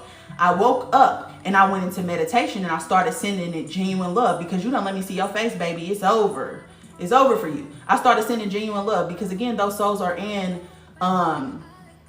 pain and suffering all the time. It's required of them to even polarize. So I started sending genuine love. This thing ran through my refrigerator like a linebacker. It literally sounded like my refrigerator rocked super hard.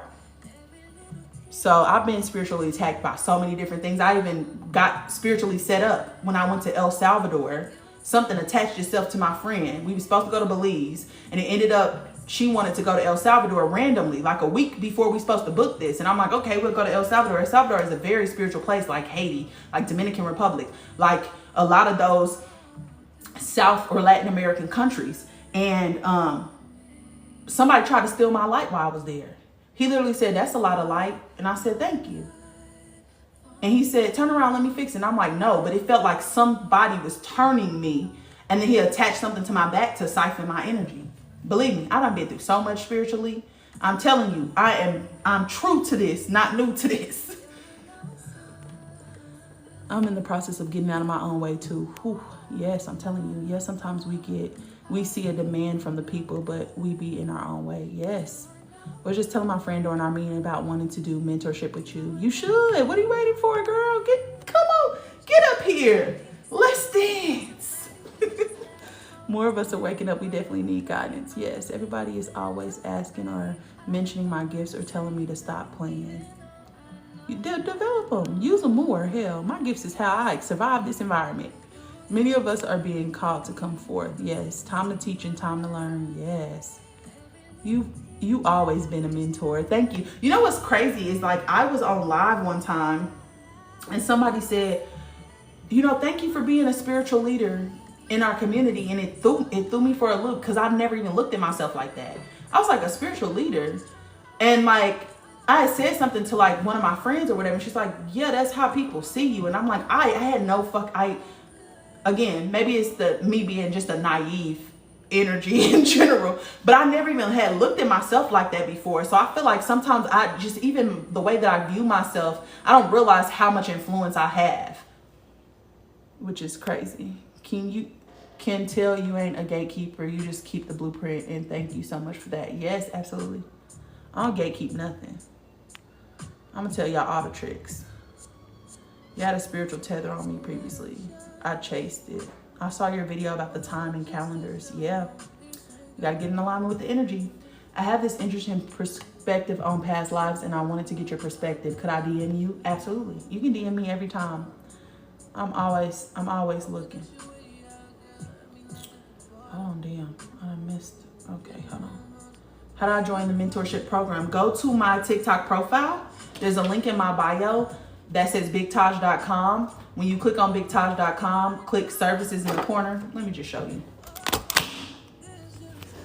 Boom. So this is BigTaj.com. Sorry, this is the website. This is me. You see her? Cute, very. You hit services in the corner. Human design readings are here. There are 3 options for their mini, full, and mommy and me. Mediumship readings, only connecting you to your loved ones. Mentorship program here. Meet and greet. Some people, if you just want to meet and hang out, I got those too. And then my shadow work journal, Who Hurt You? Right? Go to mentorship, hit learn more. Always do it this way because it's going to give you the breakdown of what the program offers and such. Okay? So this is the mentorship page. Little quote at the bottom for you, you know. Boop. Let's connect. And it's going to take you to this services page, which lists all my services. So mommy and me, mini, human, group mentorship, which is there.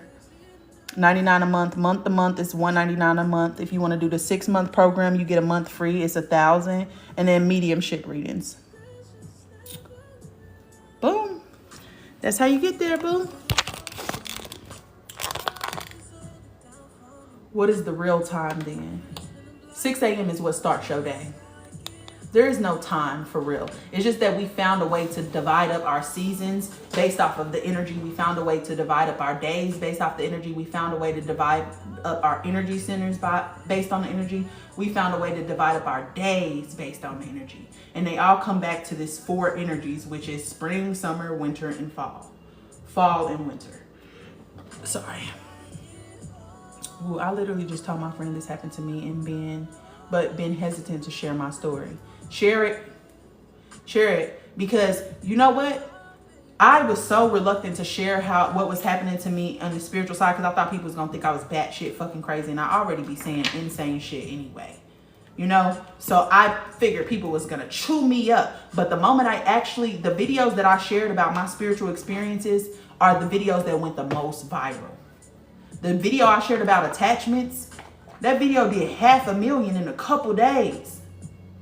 Share your experiences, because there are people out there who are going through the same thing that you're going through. You just don't know it because you think you alone. Anything that you experience, we could all experience. And that's one thing I had to come to a realization of. Like, yes, I may sound batshit crazy to some people, and I do get those comments, but they few in between. I get way more comments of people being like, oh my God, I literally experienced this and I didn't say nothing. I didn't know what to tell. Like, I didn't know how to tell nobody that this was happening to me. We so afraid of the spiritual realm, and you cannot be afraid of it. You need more information, because you only in that fear energy when you don't know enough. So I was like, if I'm gonna fight in real life, I'm gonna fight over there. So I need to know what the fuck is going on over there. That's why I made that whole first season of my podcast was about me trying to tell y'all what the fuck is on that side and what you need to know about yourself and how you need to get in touch with your energy and all. That first season is good. Some of my perspectives have changed since then, because I'm constantly growing and evolving, and you should be too, you know? But it's still a great body of work. I didn't even know people was finding me from my podcast and then finding me afterwards. That's crazy to me. MyHumanDesign.com. Yes, baby. How do you protect yourself from that? I'm pretty sure I have had people send me evil eye. You need to make sure your protections is up every single day. So, me and you are actually going to work on that, because I forgot to clear your energy and teach you how to protect yourself before we got off of our call today. So I plan on getting up tomorrow, making a video so that I can send that to all of my clients. Let me write that down.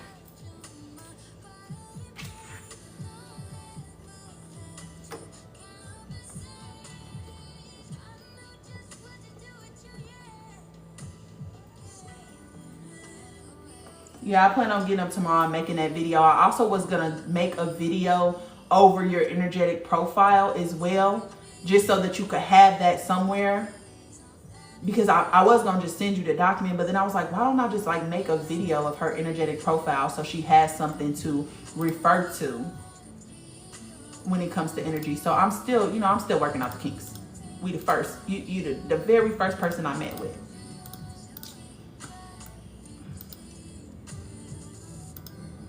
Hold on, sorry, y'all. Uh-oh, did my friend? Oh, yeah. Yep.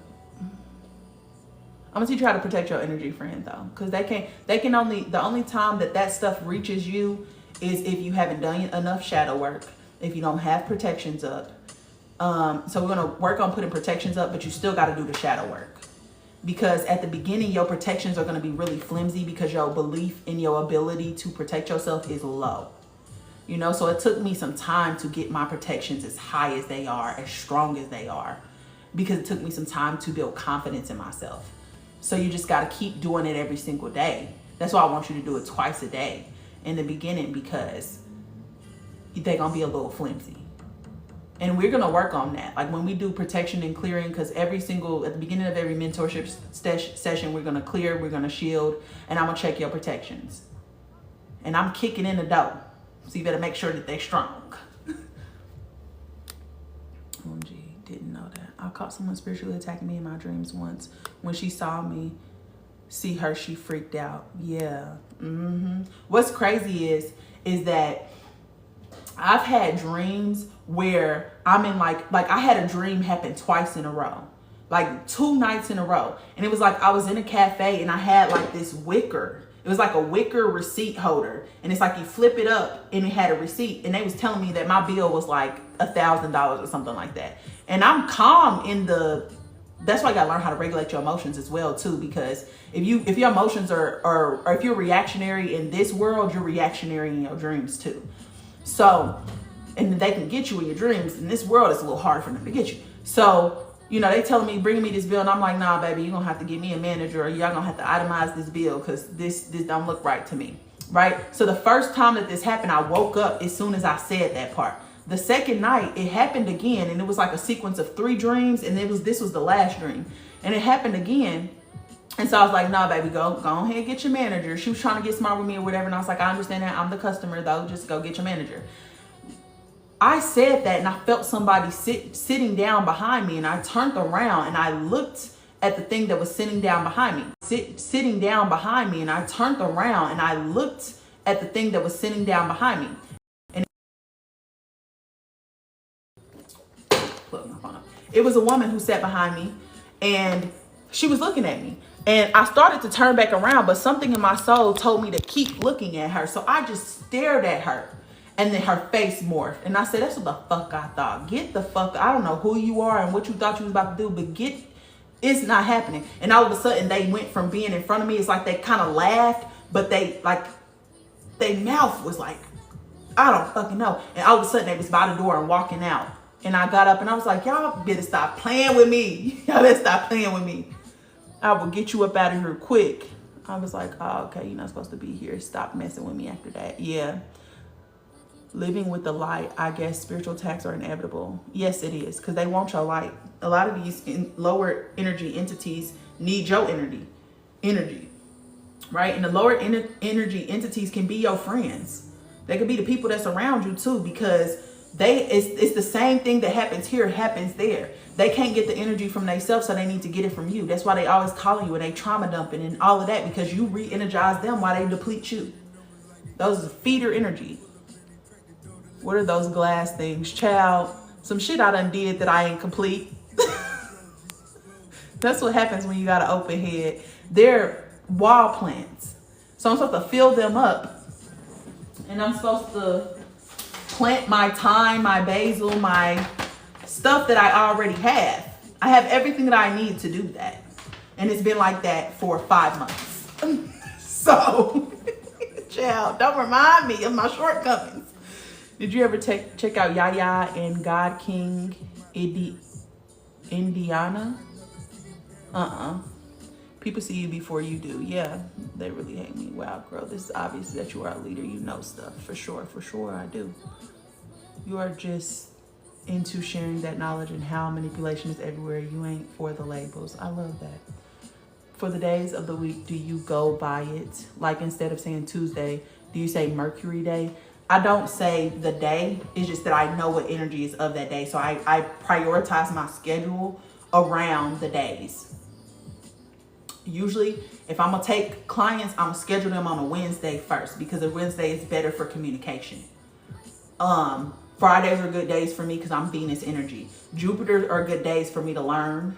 You know, Monday is usually going to be me like setting my week up. Like all of the little stuff, making sure that I have what I need, setting the intention for my week. Like that's usually going to be that. Mondays, you need to wake up and set the vibe immediately. Because Mondays are ruled by the moon. So you need to make sure your inner world is together. Wow, very professional website, by the way. Thank you. I can build a website in like 15 minutes. Because I've done it so much. You resonate with the people who need to hear you. Thank you. For the days of the week, where's your podcast, love? It's on my YouTube, but it's also on every single podcast website. So it's called Becoming No One. So Becoming No One by Taja Moore. It's on Apple, it's on Spotify, it's on RSS, it's on all the other ones, but it's also on my YouTube.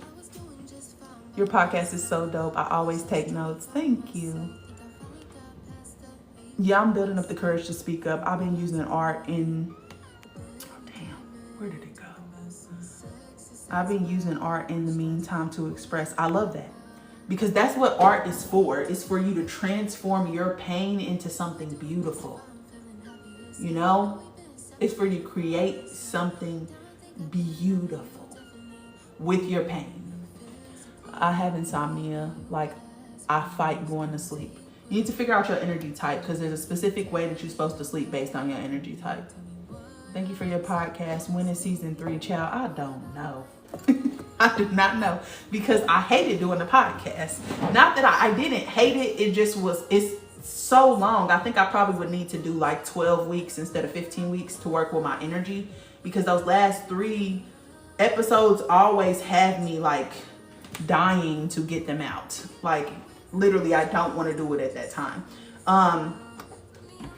I took a break from the YouTube content, and I took a break from the podcast content, because I think I was just jumping and leaping and, you know, doing what was more aligned with y'all based off of, you know, what people were asking me for, opposed to checking in with myself and figuring out what's aligned with me. I'd much rather just get on here, like learn stuff, get on here and teach y'all, opposed to doing teaching content where I gotta write the content, I gotta edit the videos, I gotta do all this other ish. So I don't know, but so many of y'all are asking me about the podcast. So many of y'all have asked me about the podcast. So ain't no telling, I might surprise you soon. Here you go talking to me again. I'm always talking to you, friend. Facts, I be everywhere. Oh no, that's not me. That's why the garden group needs to happen. It do need to happen. I'm gonna put, okay, I got you. Don't even worry. Because what I was initially going to do was a Patreon. But then I was like, no, I would rather just everything be on my website. I feel like I already have a Linktree, child. I don't need nothing else at this point. So I think I am going to put that on there. And it'll be once a week. Once a week, we garden and we talk. And there's no agenda.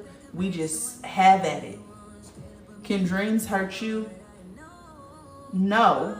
Because dreams are you just going into your subconscious mind.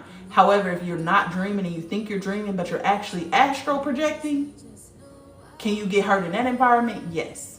And I've been apparently astral projecting unconsciously these last couple of times, which is crazy.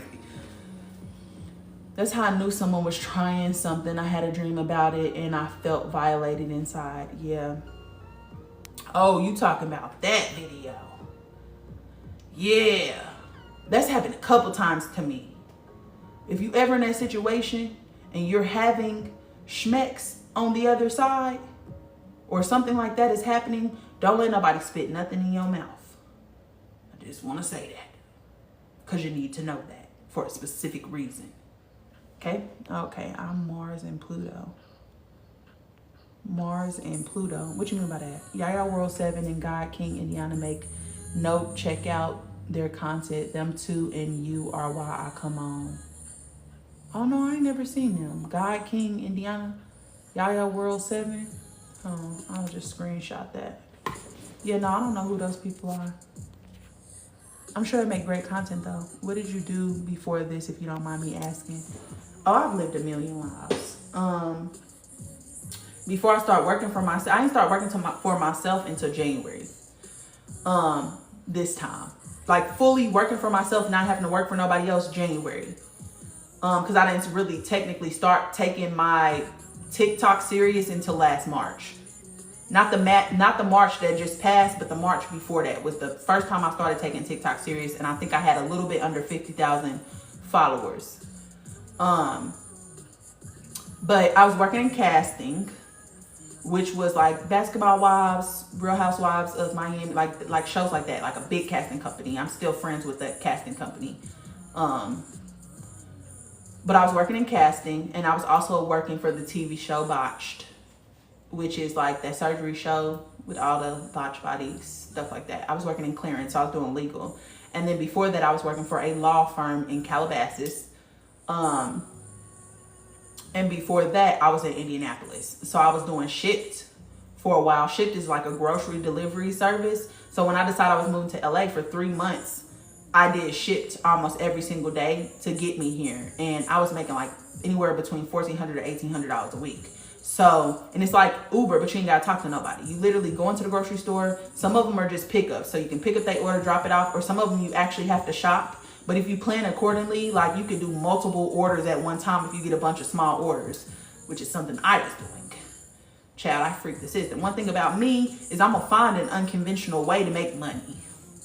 Okay, and during that time I had a clothing brand called Illicit Muse, which was a sweatsuit athleisure brand. I think I had that for like 2 years during that time. I also had a cleaning business, but COVID shut down my cleaning business, and then I decided I was moving, so I didn't reopen it. But I still have clients to this day who hit me up about the cleaning business. Before that, I was working for a law firm in Indianapolis called Hensley Legal Group. They were amazing.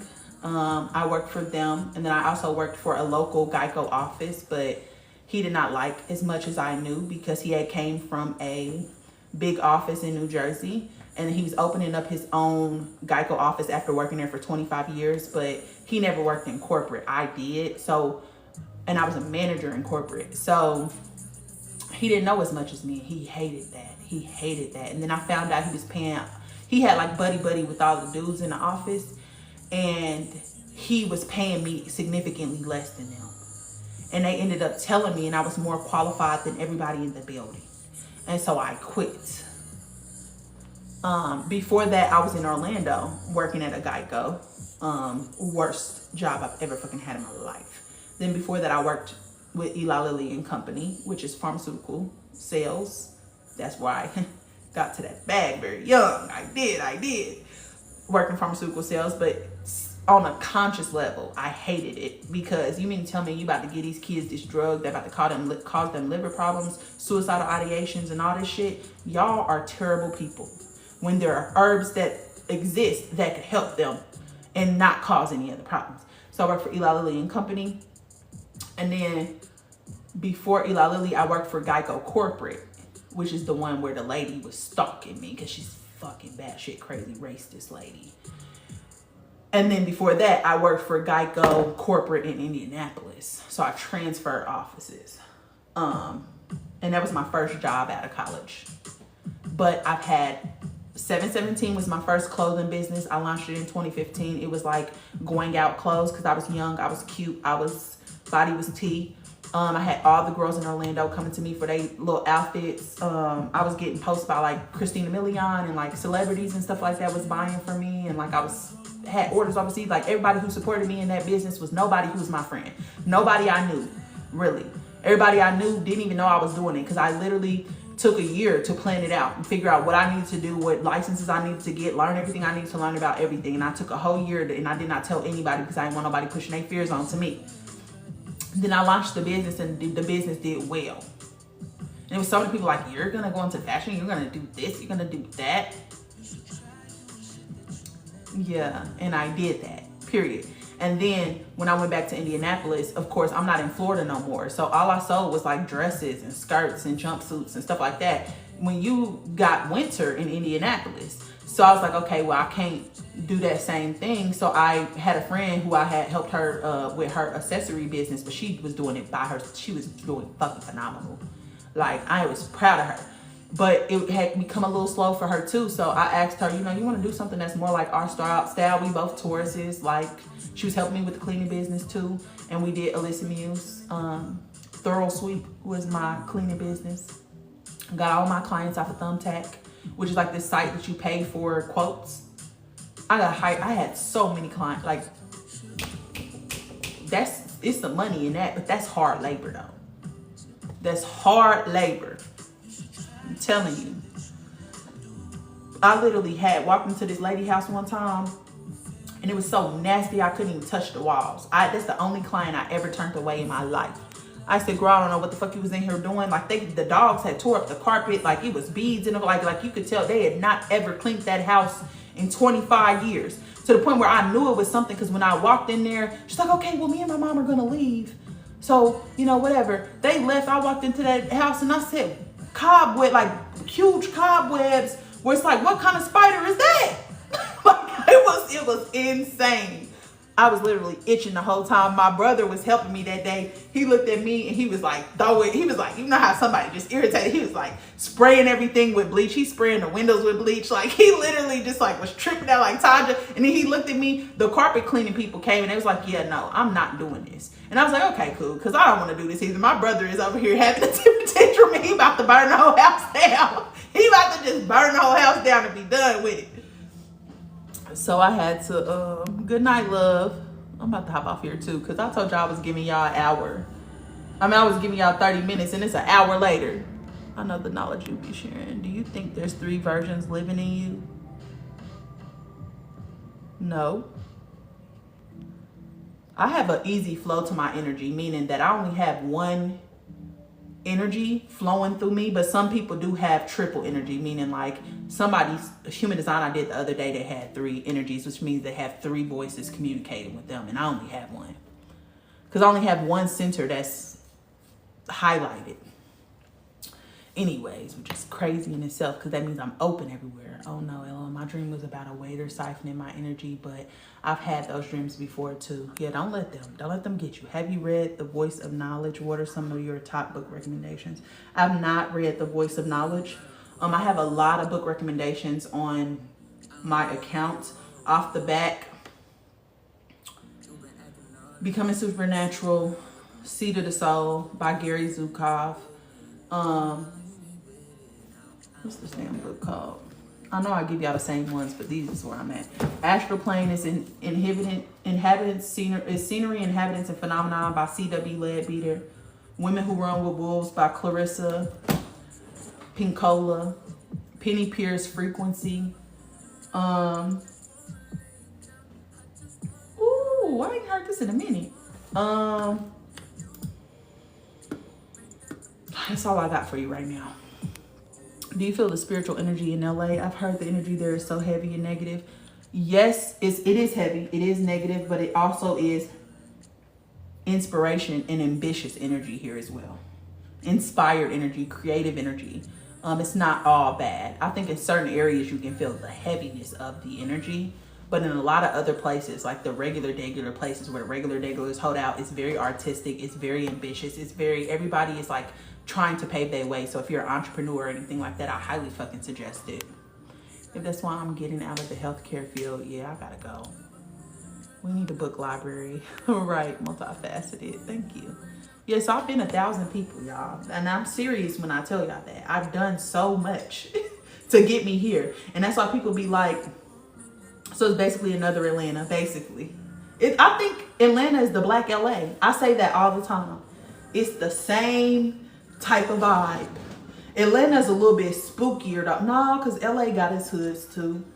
And I think they hoods is a little up out here. They'll rob you while you sitting down having lunch out here. Like, it's insane. But what did you ask me before that though? Somebody had said something. Oh, multifaceted. Yeah, I've lived 1,000 different lives. I've been 1,000 different versions of myself. I was a matchmaker too. I didn't even tell y'all that. I also was a fitness director at not Planet Fitness, LA Fitness, because my degree is in kinesiology, of course. I didn't even scratch the surface. I've been so many different. I also worked for Marketplace Events, which is like a place that throws like a flower and patio show, but it also throws like a home goods show. So people who trying to get find landscapers and shit like that. Like, I did that. I'm in Cali and I want to do so many things. You should try as many as you want to. Good night, love. I'm about to get off of here too, because it's 7 o'clock, 8, 9, 10. That means it's 10 o'clock where y'all at, and I'm keeping y'all from y'all rest. Oh, thank you, Los. I appreciate that.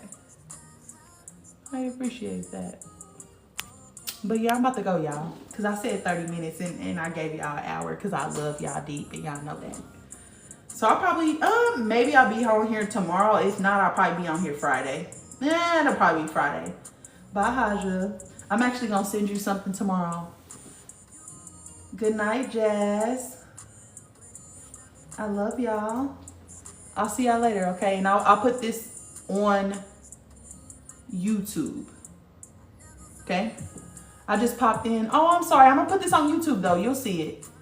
It was fun. Good night. Good night, y'all. I love y'all. Have a good night. Sleep well. Make sure before you go to sleep, tell your higher self to come talk to you and give you guidance while you sleep, and wake up and write down what you can remember. Okay? See y'all later.